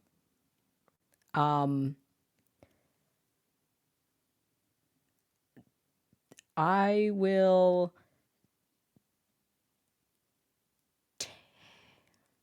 sure, fuck it. Why not? Sure. Yeah, I'll take it. I'll say excellent. And include with that a thumbs up emoji. All right, fantastic. Yeah, there is no reply. You have worked with this woman before, so she knows better than to send you a tracking number or Yeah. anything like that. She just assures you that it'll be sent. And that, I believe, And she is indeed she does. And it is around this time where I believe we have one more scene that we want to do with the evening. So we are going to go ahead and take our break. Now that we're about hour and a half, 2 hours in, everybody get up, stretch, get some water, refresh yourselves because there's more blood to be spilled. And we got to turn back time in a second here, folks. So off you go. Be well, and we will see you soon.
Hello, and welcome back to 13 Hours, episode 2 of our VTM campaign. Last we left off with the Shepherd siblings. You all just had a time. large chunk of catharsis. We had a time. Yes, and you now have a child who is eating a bowl of orange sherbet ice cream in the car. And you all, I guess I would suppose you all are together. Would you like, I know you were all going to get everyone together in the minivan. Did you have a scene? Did you want your second to happen beforehand? Yeah, I think before we get the rest of the group together, I'm assuming Laz is driving, so Eden's going to reach out and reach out for Laz's hand. I'll take it. Just go one hand on the wheel. Are you good? Are you good? I mean, did you see how the cross didn't do anything? Yeah. Yeah. So he knew that he was full of shit, and she knew she was full of shit, and they still kicked us out. I hate that it was full of shit. Yeah. Makes me kind of feel a little bit more guilty about some of the shit we did when we were teenagers. To the faithless. But yeah. I feel less guilty about breaking Dad's neck now. Oh, you shouldn't feel bad about that at all. All right, well. I took Mom's rosary. You did? I did. What'd she say? Nothing. She just looked at me like a fish. Yeah. One of those? Just like that. All right, well. I'm curious if it works. What do you mean? I don't know. Magic I'll just beads? keep it. No, warding them off, If anyone gets spicy, test it out. I mean, you have to believe in it for it to work. Well, maybe I'll practice some old habits. All right. Christina, at the very deepest unconscious core of Lazarus, do you believe that your soul is damned to the Christian hell? I think they do.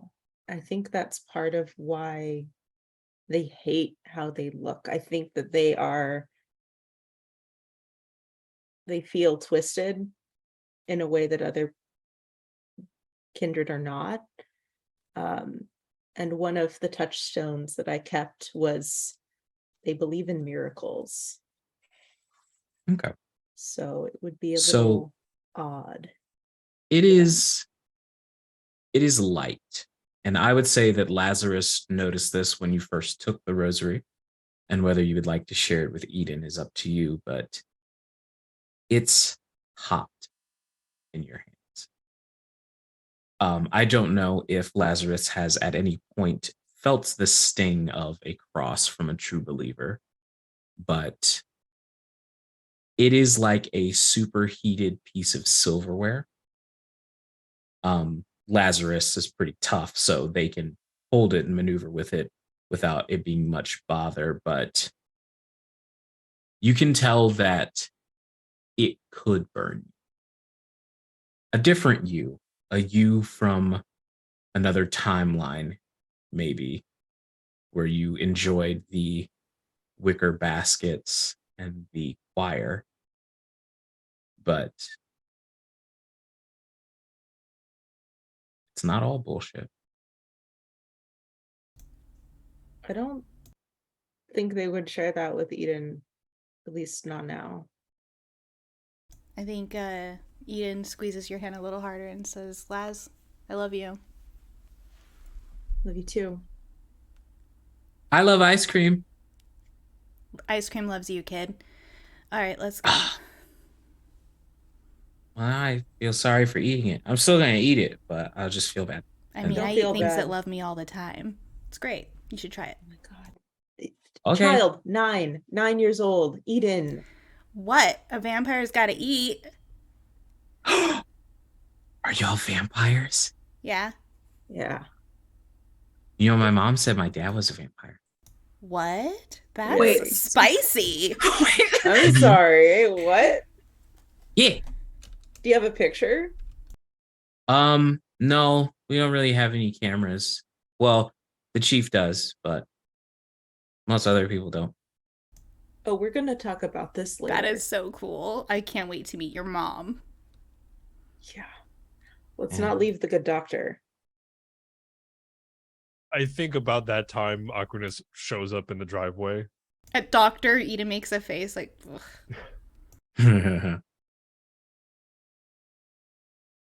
Get in, Doc. We're going skulking. Not a doctor. Yeah. And Lazarus, not Lazarus, Aquinas jumps in the back seat next to the child. Hi. What flavor Ooh. is that? Orange. Very good. That's Where are okay. we going, Lazarus? Home. Eden, don't you get weirdly carsick when you sit in the front seat? You want. Yeah, what? I am no danger to the child. Can we switch seats though? It'll make us feel better. And when she says us, she kind of gestures at Laz. But, like, tries not to let Laz see.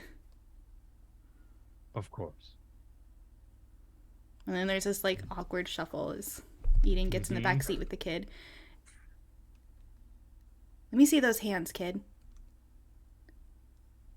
Okay. Think you could be a musician. Really? Yeah. I'm pretty good with the singing. My mom showed me. You can sing? Yeah. I'd like to hear it.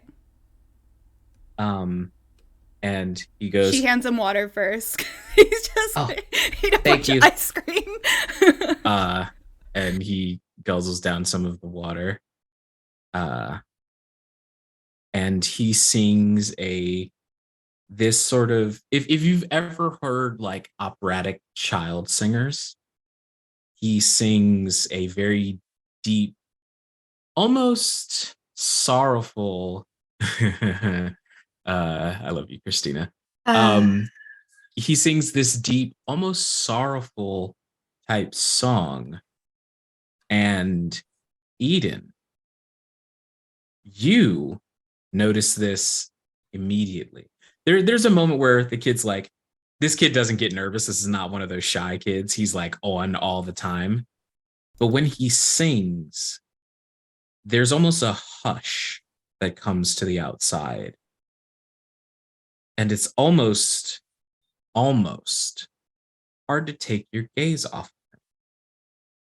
I think This little Eden kid kind of does one of these. It's like bloody tears. That's real good, kid. Wouldn't really work for our thing, but impressive. Okay. My aunt used to sing it a lot. What's your aunt's name? Tokiko. What? She's my auntie. She's from real far away, so I don't get to see her a lot. Interesting. All right, well, you're a good singer. Eden, you know, this kid just activated awe. Interesting. You are so accustomed to that you know that that's what that was, that almost siren-like drawing you in. She leans forward. Can you go outside? Like, are you allowed outside when the sun's up? Oh yeah, I'm always outside. I try to stay under the trees though, because the sun's like really hot. but other people don't get as hot as I do. I think it's because my fur is kind of patchy. I'm sure it'll get better as you get older. The patchy part. I think Eden's going to lean forward and do something out of character for herself, and go and tell Akunas that kid just activated awe, because she is not smart enough to figure out what the fuck that all means. Yes, I felt it as well.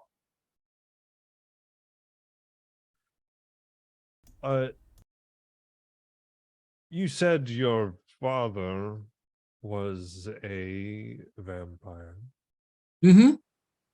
and your mother is a werewolf. Yeah. You are quite interesting. Mom says I'm special. She is correct. Mm-hmm. So, are we taking him to our home or his home? We don't have that much time left. I think it's safest to go to our home. Eden, thoughts? I mean, it's probably the safest place the kid's gonna be for now, especially if we can't get to his mom in time. Right.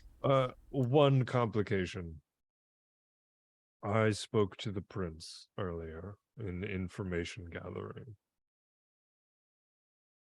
Okay. I lied to him and told him I had the child.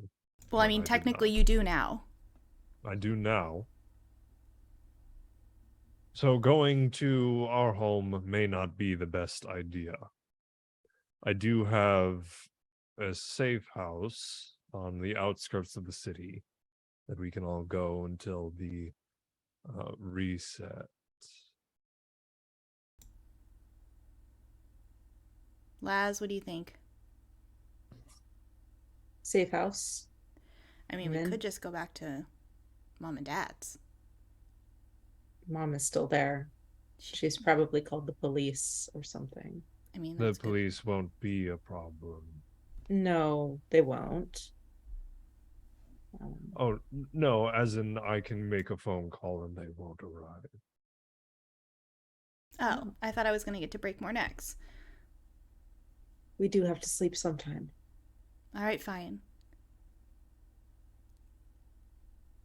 Safe house. Then I Safe house.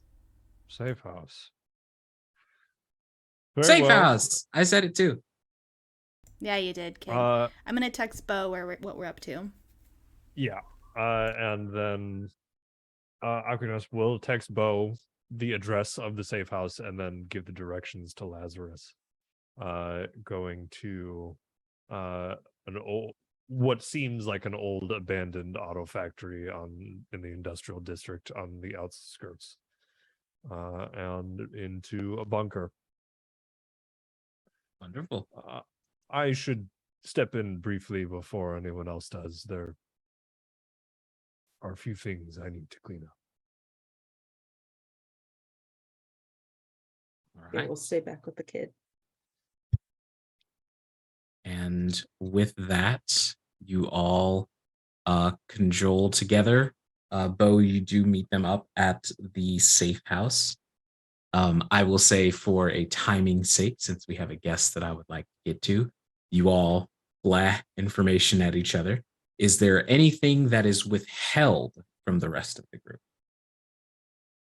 when we go around and do the information? If the kid can the kid hear what we're talking about, or can we like I give mean, him you could headphones put him in a and be like, room. go here, listen Yeah. to music? He's astonished by headphones and an iPad. Great. Then in that case, I'm not skipping any details. Not the iPad, kid. He's never seen one. I have one thing I want to specify in the plans that wasn't like information share, just like something in my head that I want to make sure we get to when the time loops. Is I want to set up a camera at that desk where it said right place, wrong time at 9:15 this morning. There's already a camera.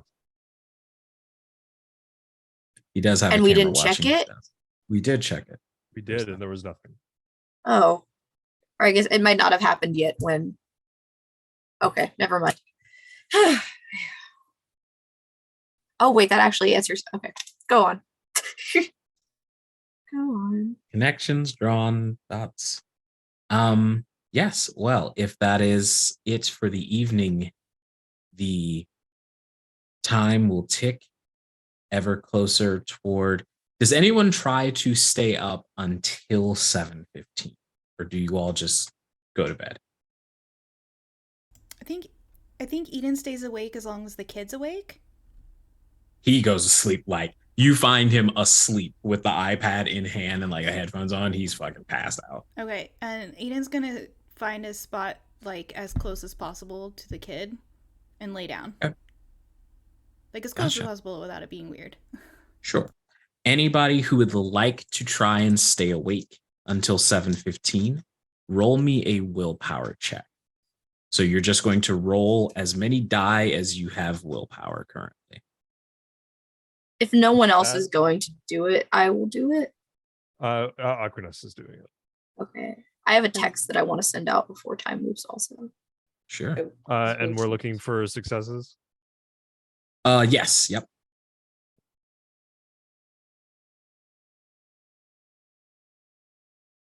That is 4 successes. Anybody else rolling? Forgot to calculate my willpower, but I made the sheet. So Bless you. Same. Willpower is, I think it's resolve plus something. I got you. I wrote this down. Willpower is composure plus resolve. There you go. oh I guess I'll stay up. I guess I'll roll that. That's pretty Go ahead and roll it. That is I have 4 like normal successes and I have a 10. Okay. Is the 10 on your blood die? No. No, it is not. All right. So you both manage to stay awake. And at 7:14, the entire safe room shakes. And there is a thunderous booming sound. And if one of you were to be able to peek out the window, you could check and see what that is. The sun is high, and unless someone would like to take aggravated damage, you're just going to have to go off the boom. Is there anywhere, having lived in Detroit, any kind of like zoo that does like a 24-hour live cam or anything that we could look up without looking through the window that would still show the outside like through a computer? Max, you're There- so smart. Thank there you. would be that, and that is a very smart idea, but there is no Wi-Fi anymore. And then the lights flicker and go out. Key to the moment. Is that where we're going with this? Does anyone I else catch think- that reference? Does Yeah. I think as the lights go out,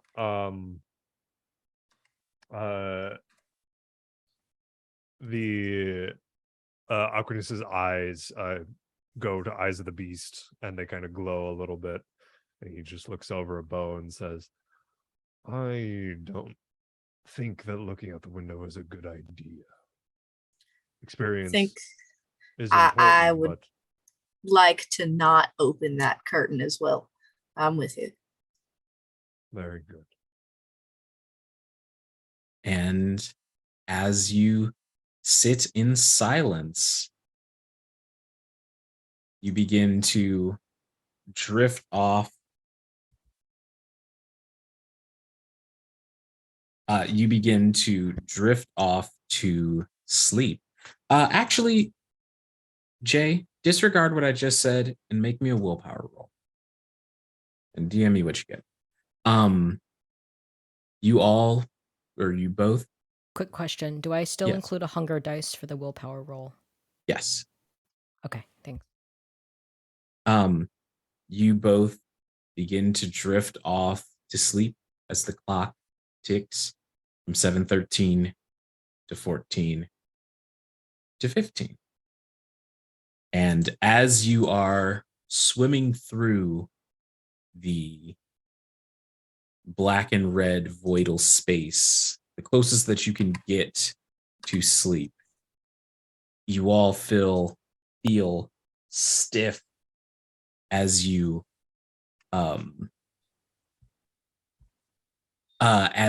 rise out of your various sleeping places. The first thing you all hear: Please leave your message after the tone. good evening, QC. Hopefully by this point you know who I am. The date is September 9th, 2019. The time is precisely 6:13 p.m. Some of you will have had an easier time waking up this evening. For that, you are very welcome. Hopefully you know who I am at this point. If not, the truth will become clear soon enough. I'm here to remind you of the very necessary nature of your mission and to ensure you don't spurn your responsibilities, even though they have been thrust upon you. If this message has confused you, the good doctor has a way to contact me, though if you don't know my name, I'd wait for first contact. Good luck, and move with great haste. You only have 13 hours. Eden, the first thing Eden says is, he's not a fucking doctor. To specify, we are back at home or we are in the safe house where we fell You asleep? wake up at home. Great. That's not freaky at all. I want to check my phone to see if the photo I took yesterday of the symbol is still there or if it's gone. The only physical thing that you have retained are your memories. You hate to see it. You don't have cufflinks. You hate to see it, D. You don't have cufflinks. You don't have children. You don't have emails. Just your thoughts. I have cufflinks. Well, you have cufflinks that are easily accessible to you, but they are not on you. No. But that's the first thing that Aquinas does. Gets Sure. up and immediately goes there. I would imagine that you each, or that both pairs of the cufflinks are grabbed fairly quickly. Lazarus, your phone does need to be charged because it is dead. Put it on the charger again. Yeah. What would you all like to do? I'm calling a house meeting and I knock on everyone's doors as I go down the stairs to the common area. It's like an episode of Big Brother. I dig it. Bo's the head of household. Eden stomps down the stairs. Being angry about it isn't going to make it tomorrow. This is how I always walk, Bo. All right. I hate to do this again, but we should probably split up. Someone's got to get the kid earlier, and someone's got to get Angler and his girlfriend. Yeah. I mean, I feel like we all need to be there for Angler and his girlfriend. I am in agreement. So I'm fine And with. how do we know we're gonna get the kid on time?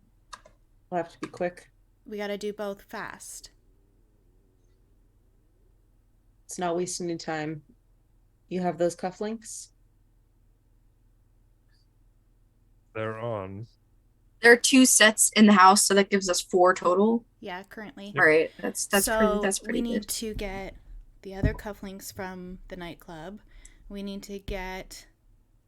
Oh, actually, that would be much faster. We're gonna skip the Elysium. We're not gonna go this time, okay? So instead of going to that, we're still gonna go to the nightclub. Well, somebody will, and fuck it up.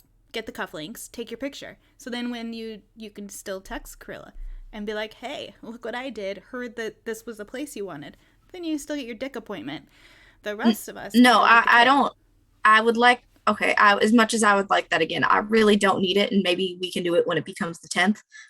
There is something I do want to ask her about. What I told you about that mage that she had contact with, but I know her number. I mean, I had it already before all this happened. You memorized it? So no, like they have been acquainted in the past, just not as lovers. So like he has her contact info. Yeah, I'm still gonna fuck with you. That's fine. Like a good little sibling. I don't have it memorized. Who memorizes people's phone numbers anymore? I So do. 1960s of you. Of course, Phoenix does. It's around this time that you all get a text about an Elysium called at the Detroit Theater by Prince Lyman Baxter. I'm gonna text Cammy and be like, hey, we're not coming to the Elysium. We're busy. Can you cover for me, please? Make me a charisma plus persuasion roll. Can I use seduction for this and send a naughty selfie at the same time? Sure. Does that add an Sure. extra die? No. Wait, then what's the point of having the like specialty? Oh, that's your specialty? That's okay, my okay, specialty. okay. Gotcha. Then yes, yeah, you do get your extra die if you're using your specialty. Fantastic. That's 8 total Absolutely. dice. Kind of look over, see what you're doing. Oh, God. You should know better. I'm sorry. Okay. I need eye bleach. Eye bleach. 5. 5 successes. 5 successes. Mhm. She goes, she says, I'll have to lump you in with Nick and Charlotte. They're not coming either. And this means you owe me and more than VIP tickets. Whatever you want. She responds and says, careful with that. And she sends a winky smiley face. And then goes back to her business. Yeah, we don't have to go to the Elysium. One thing that I thought of, that one of us will have to be here at all times, is the message that was relayed on the ceiling of my office. If we checked the cameras before and there was nothing, that means that we were too early, not too late, because we would have saw it if we were too late. So can we set up a feed like the way a Ring doorbell works? I could set that up. That way we'll get notified whenever something happens. Would you be agreeable to this, having cameras in your laboratory? Right. The writing was not in my laboratory, thankfully. I was in the office where I see patients, not my subjects. Yeah, it was at the desk. So no problems. I'm going to text Kirla.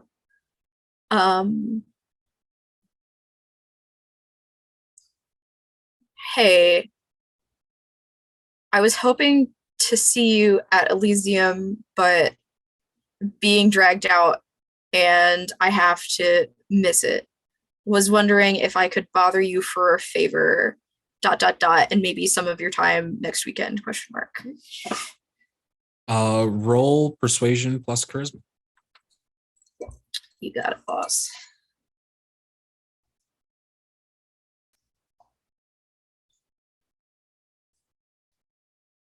The dots are so little.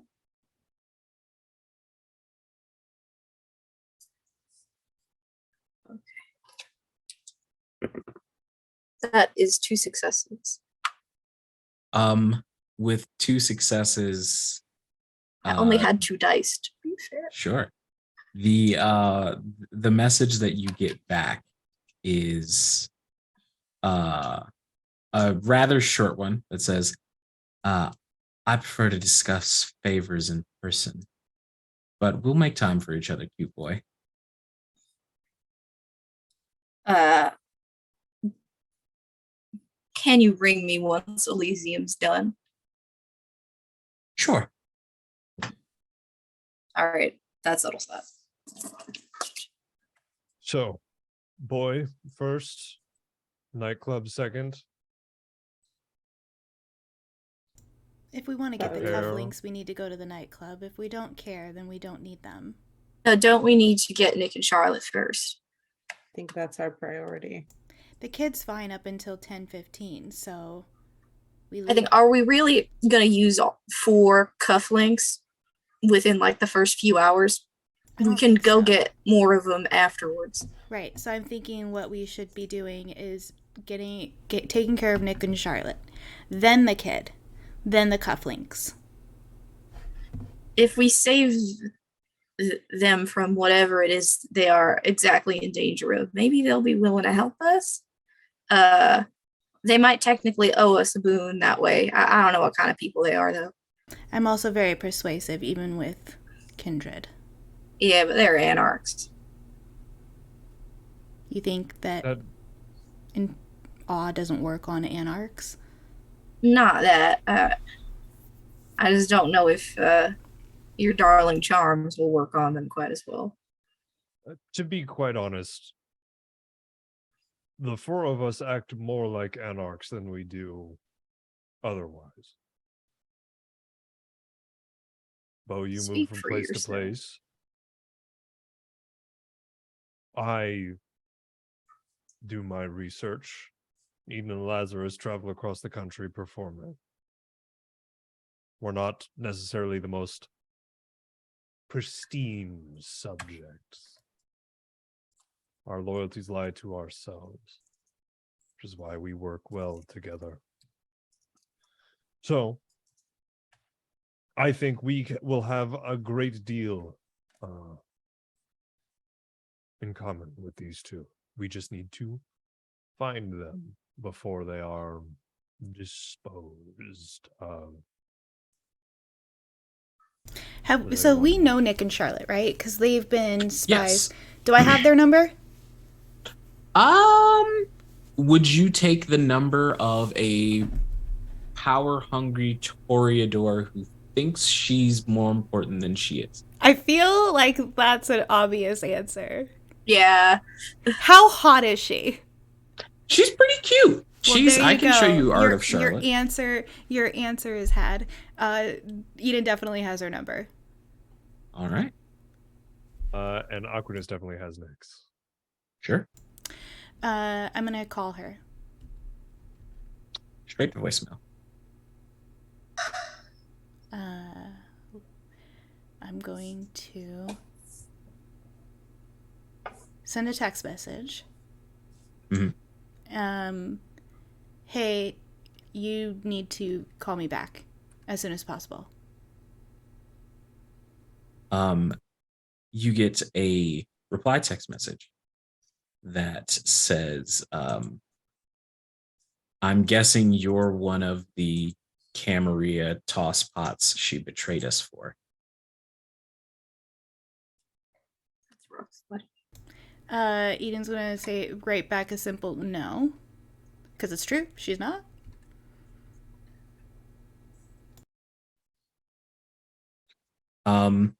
And with that, the response would be, either way, your friendly little spy won't be leaking any more secrets.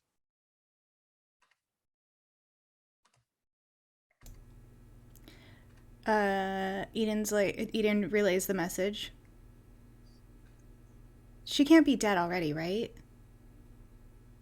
That doesn't make any sense. No, they're not dead until 10:15 when we met the child. All right. It could be compromised. Right. Let me ideas? track that IP. I don't know how to hack stuff. Lazarus does. Right. Listen. Can we trace the phone? I don't know science either, or I don't know technology either. But Wait, if you sit at a keyboard and go type, you could probably pull something up. Clackety? This is a solution I've used in like other like role play scenarios before. But how like tech savvy is Charlotte? Like, is Charlotte a social media user? Yeah, she's an influencer. Snap maps. Oh, of course she is. Snap maps. I mean, it depends. Real world, it depends on what kind of phone she uses and what apps she has. Sure. But since this is fun But pretend snap time, maps. Christina, if you say I'm in your best hacker voice, I'll let you roll. I'm in. All right, sick. Go ahead and roll for me. Let's do wits plus technology. Ooh, okay. Who has the inspiration? It was me and who else? Can I make a case for intelligence? Yes, you can use intelligence and technology. Sweet. Because I don't know how to play a Nosferatu, and I gave myself almost nothing in technology. I mean, different storytellers use different combinations of stats. All right, so I've got a let's see, two successes. Okay, Cool. with 2 successes, you quickly surmise that obviously there's no way to know who is holding the phone and who is sending these text messages, but you do find a location, and it is over by the pier. Plug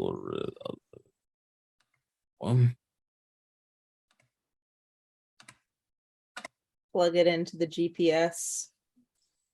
Who's in? Absolutely. Yeah. Shit, we don't have the minivan anymore. Fuck. That's fine. Have a car, we have a car. Okay, well. Shall we all go then? I think if we're about to enter a room full of anarchs who are pissed off at us, we should. I'm Very well. gonna get my guitar. And Eden's going to get her the guitar that she keeps in the steel cage, and then change out her boots for ones that are less fashionable and more stompy. I am bringing the gun. All right. I'm bringing some birds. Some crows, just. Of course you fucking are. Okay. Aquinas goes and gets a bottle that is shaped like a skull, and it's full of holy water.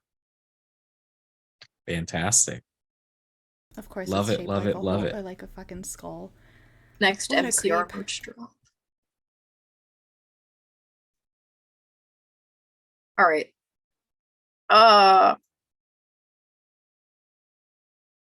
That's it. Was That's that once a epic. tequila bottle? I too have a potion Yep. on my desk, but it's not skull shaped.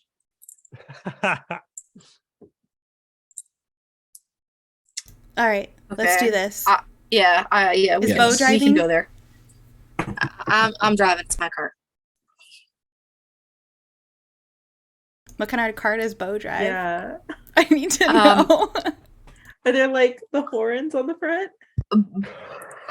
I think living with Bo, you guys have heard him complain many times about how life was simpler when he could just take his horse everywhere. Does he drive a Mustang? Because that'd be fucking hilarious. No, I think he has a Jeep, but it's like really banged up and he refuses to go anywhere to get repairs. So like if someone like bangs his car from the side, he's the type of guy that will pour hot water on it and do the plunger thing instead of going to get it fixed, because he just doesn't want anybody to touch it.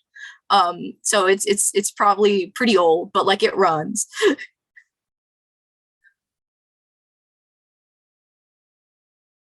All right. So you all are driving.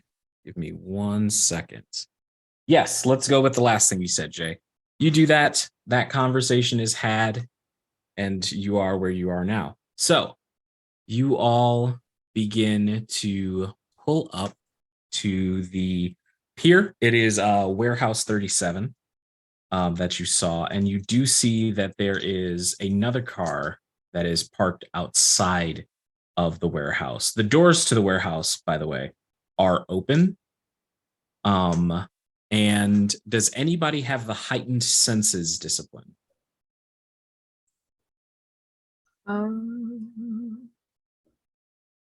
Coolio. I do. Go ahead. You smell the scent of freshly fired gunpowder as you're approaching.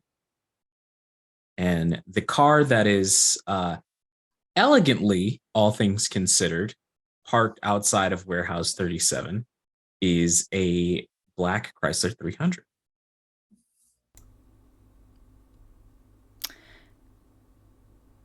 Somebody's shot a gun recently.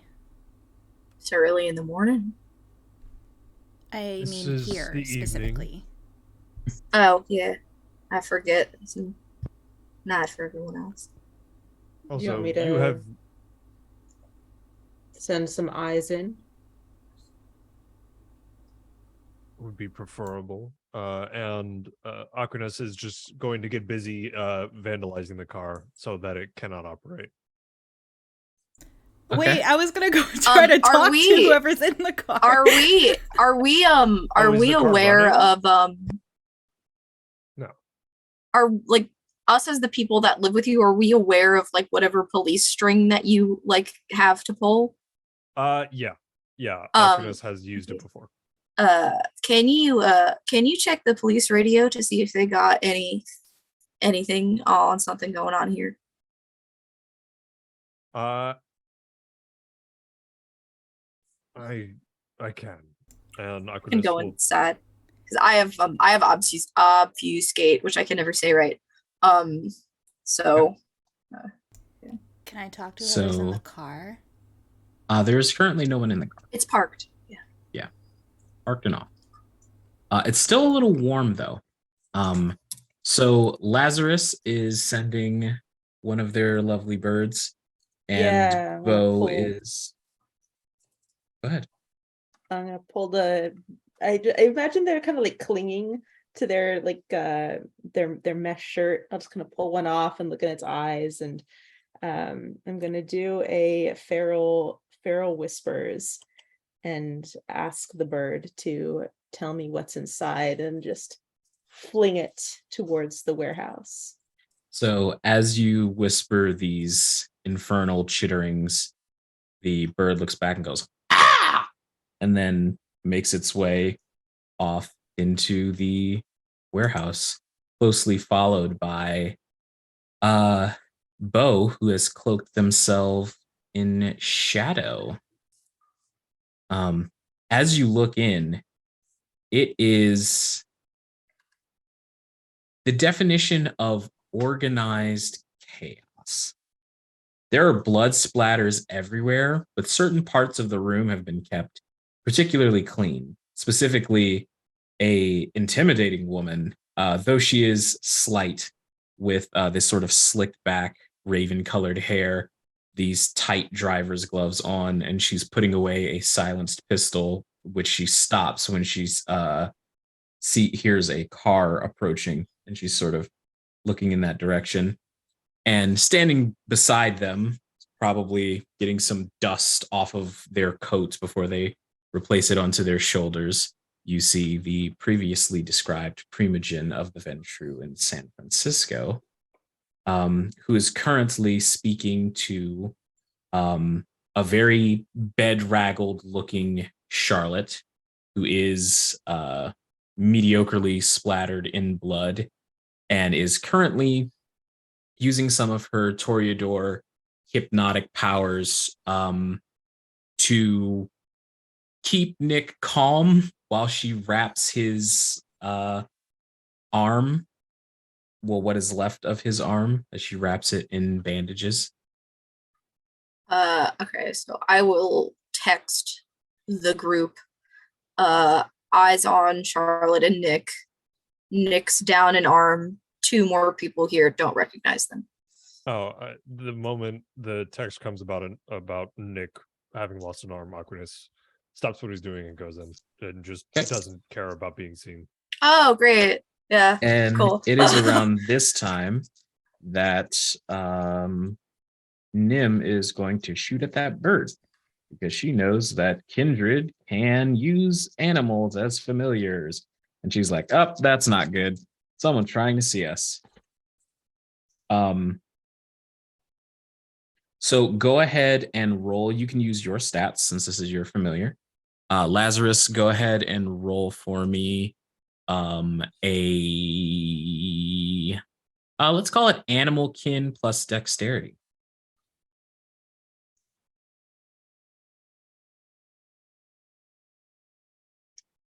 Oh, all right. We've got a bestial success along with Apt.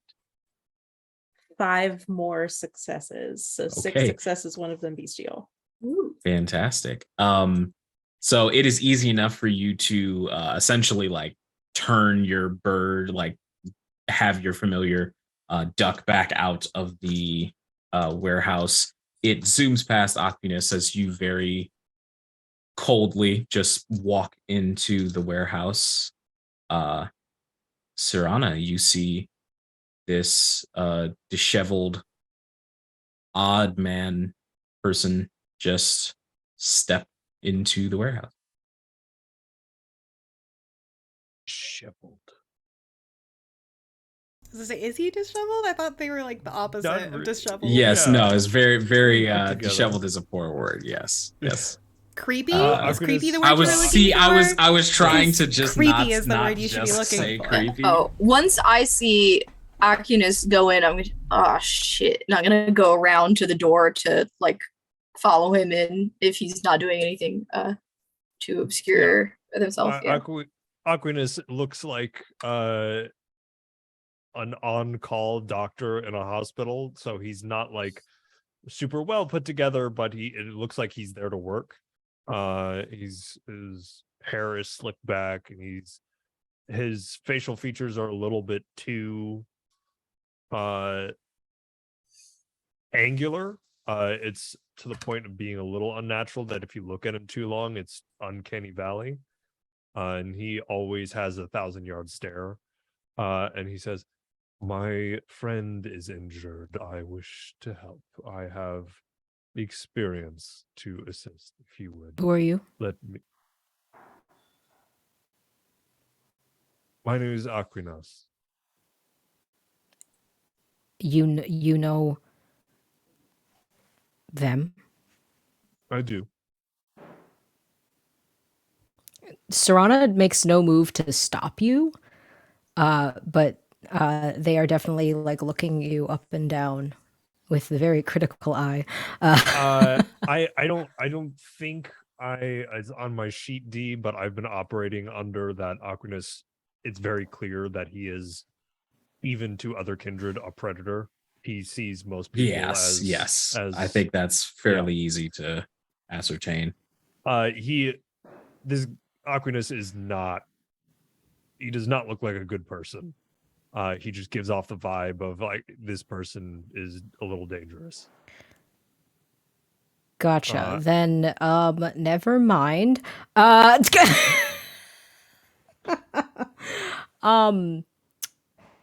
Is there anyone else in here with me, or is it just Nick and I? I was gonna come in behind Acunis once I saw, so there's probably a slight delay, but I will eventually show up. They are two very starkly different people to be in the same place. You know, Cool. now that I think about it, so is Eden and Laz. Like, it's just like a bunch of people who do not match other than Match that together. Laz Like, and you know, Eden are dressed similarly. You know, like how in Gumball, it's like all characters that were rejected from other shows. That's what we are. Right. Okay, so to retcon what I just said and did, when I see Aquinas looking the way that they do, I think I will motion wordlessly to Namari to basically stand between the two, because I think then at this point, Serana is assuming that you are here to kill them. Right, yes. Which I and- cannot allow, so yeah. And Aquinas, I would say that you've seen this type of thing before, but it never ceases to be interesting at the very least. But despite the person in the driver's gloves knows quite well that you are likely a threat to her, but without a moment's hesitation after being requested, she just steps in between the two of you. Oh. This sort of relationship. I'm assuming you're protecting them. Good. I wish to do the same. But if you're protecting them, are you in the time loop as well? You watch. So I think I've established before, Sarana is very, very like stony faced. It's very hard to read them, but hearing that from you, I think eyebrows up in like visible surprise and shock. And Very then good. a squint. Yes. We are, me and my coterie, Bo included, the erstwhile cowboy, in the modern day. We are here to protect these two. They're vital to the continued survival of our existence.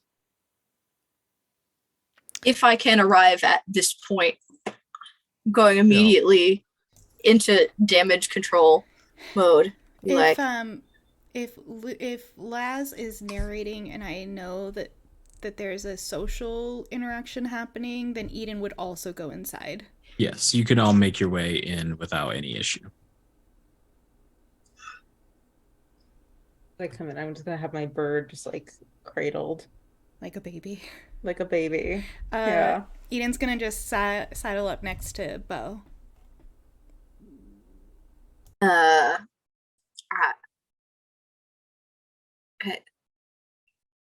We are here to help. We wouldn't want that, and he ain't a doctor, but he's as close as you're getting right now. So if you want him to not bleed out, it might be a good idea to let him through.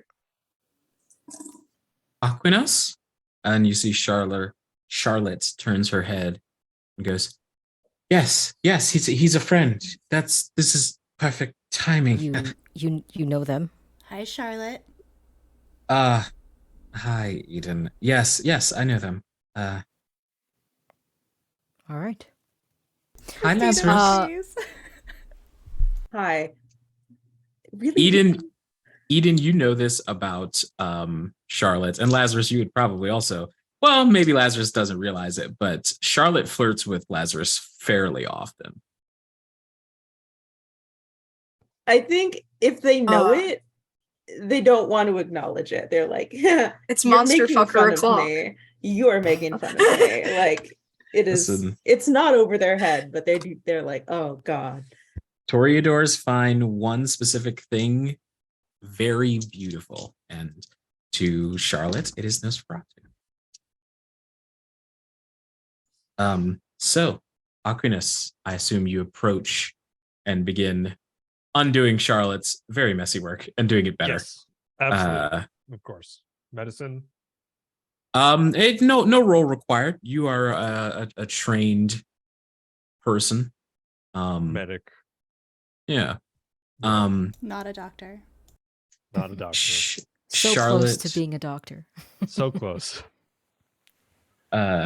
Charlotte is very not distraught, but just exhausted.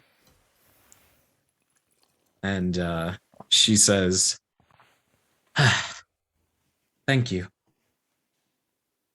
Don't thank us yet.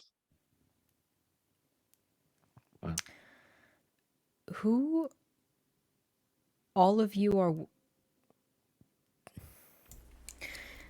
For maybe once in their life, Sarana is at a loss for words, trying to like process all of this. What is Ophelia's full name?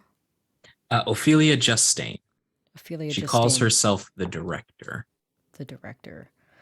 I'm going to look at Bo, I think, because he was like the first person to walk in, and while Aquinas is helping Nick, Sarana just looks at Bo and says, So you know what Ophelia Justine is talking about as well. With the lights and the moon, I think with the No, with this. or with the time time loop. nonsense. Yeah. Yes, this time thing. Well, I have questions for you also, but was yesterday the 9th for you too? Yes, and I don't believe I was supposed to remember, yet somehow here we are. You'd have gotten a voicemail this morning. I I'm did not not get a even being voicemail. facetious. We all got a voicemail. That's all right. That means you're involved. I apologize, I suppose, but that's not up to us. Well, Nick and Charlotte aren't dead. We gotta go get the kid now, right? What? I just want to know who took his arm off. It Um, was the recompense for him not dying for our from our friend the time. I want to know Eater. who did it. I want to know who performed the act. It This is what is I'm asking. a long dead. Well, not long dead, I guess, but it is a very, very dead person. Nick was not happy when he got out of the guillotine, but Okay. there was nothing he could do to save the arm, unfortunately. Okay. I'm sorry, why are we trusting this person? We just met them. I'm assuming they're the ones who did this. I saved them. Why? Charlotte, can you confirm that? Yes, they did. What else do we have to lose? If we fuck it up, we start again tomorrow, don't we? Unless we Not die. unless we die. Well, we're still within the time frame of being able to die, I think. Let's not It's early tempt enough. it. How about? I'm sorry. Your name? Sarana Kwan.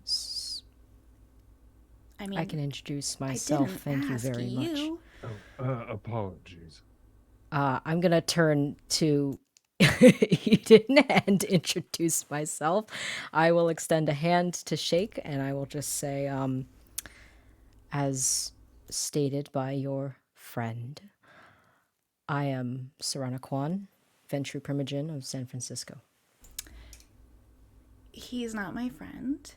I am Eden Shepherd of the flock.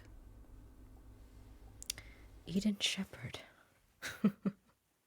You see a flash of recognition in Sarana's eyes. You know who I am? In passing, my child was a fan of your band before they got turned. And Sarana just kind of like looks up and away and just says, she will be delighted to know you are one of us. I mean, she could still be a fan.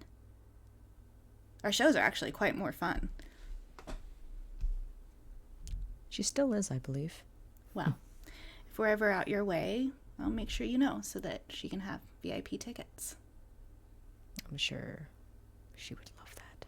Would you join her? Not my scene. That But thank you. tracks.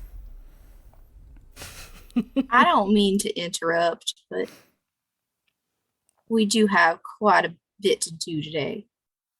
Yes, yes, thank let's you, go get the Bo. We kid. do. Eden. What? We ought to Metaphorical popcorn. make sure that Nick and Charlotte don't get snapped up by anybody else. So, Well, as I did yesterday, I will take them Yeah, back to my office. Aquinas, you are the closest to Charlotte, and she's still like doting over Nick slightly, but you can tell that she's listening, but she just looks confused. She's like, I don't, you know, motherfuckers are talking about yesterday and time loops. There are things going on that you don't need to understand right now. But I must know. Give me the briefest explanations. You don't have to go into detail. What got you into this? the same festering asshole that starts everything in this city. Say no more. He wanted us to kill a werewolf, a Guru woman. And say no more. Say no more. All right. Wait, do you know where she lives? Hold on. Wait a minute. When she just says it, Serana turns around, looks down at her, and just says, "Oh, now you can say." What do you mean? Never mind. And I'm just gonna turn back to the group and say, unless any of you object, I will be taking them back to my office to keep them under protection, as I did yesterday. I want that question answered. Yeah, we first. kind of need to know where this woman can be found. And I will just step aside and gesture. I'm like, why don't you tell them? You had such issues yesterday. Well, never mind. Eden's gonna look at Laz. Right? We were told to leave the woman's corpse at a merry-go-round. But where would we find? But where the would you woman? make her into a corpse? Yeah. She's already a corpse. We killed her yesterday. We've been here all night. Motherfucker! Did she have a kid? Yes, he had He us knows. he had us drop her off, or drop the kid off, drop him off in, I don't know, we just picked a street. I don't remember. Try. So you killed Did his they- mom. Did they specifically want a kid alive? Yes, I was supposed to leave the kid alive and just drop him off somewhere in Detroit. So you killed I made sure he didn't see anything while Nick took care of the mother. a Guru woman for Lyman Yes. Baxter, and this woman had a Yes. child. Indeed. Fucking gross. We need. And Eden's gonna leave. She's pissed. Eden, we're never gonna get anything done this way. We gotta go get the kid. And I then know she we keeps gotta walking. go get the kid. Christ on a cracker. All right. I'm going to the car. Come if you want. Don't if you don't. We do gotta get the kid. It was nice to meet you, Serana. She minds her manners real quick and then keeps walking. I will give Serana one of Bo's business cards from his cover job from his teaching job that has his contact info on it. You watch as Serana just glances down at it for 2 seconds and then passes it to Namari. Oh, Puts it away. Namaria doesn't even let you take the business card. Namaria just okay. reaches in and goes, because she knows that you won't take it, so she just reaches in and is like, oh yeah. If I need to reach you, how do we contact you? And I look again to Namari. Namari will produce a business card to Lazarus. Thank you. Hot. Before we separate ways, I feel like a divulgence of information may assist both of us. Mm-hmm. And then Aquinus will just lay everything out that they know in the open and basically say, been contacted by an extra dimensional time group that is trying to prevent the prince from ascending to some sort of state of godhood, and the kid is a vital part of it. And the kid is also I think he's the same person that stopped the time because they had the same name. Yep. Oh, and the kid is also part vampire. Apparently. Half and half. Should not be possible. Eden's honking the way. horn. Obviously it shouldn't be possible, but y'all saw what y'all saw. Oh, that was D saying that, not sure. Yeah. Oh, okay. Eden's in the Jeep honking the horn. How did you even get the keys? And he goes for his keys and his belt loop and they're gone, I presume. Exactly. She did sidle right up next to you. You gotta watch your shit. Do you even have a license, Eden? And he's following out now. Charlotte is going to grab Lazarus's arm and say, Lazarus, Charlotte. if this is Lyman's plan, I think I know the mage you're looking for. And that's where we're going to end our episode for tonight. Of It course is. it is. Of course it is. Of course it is. Thank you all so much for joining us for the 26th hour of 13 hours. We've been playing for so long. That's so many hours. I can't believe it. Thank you all for joining us so much. Thank you to our special guest, Jay. Bow, bow, bow, bow, bow. Yes. That was great fun. Hopefully everyone enjoyed themselves.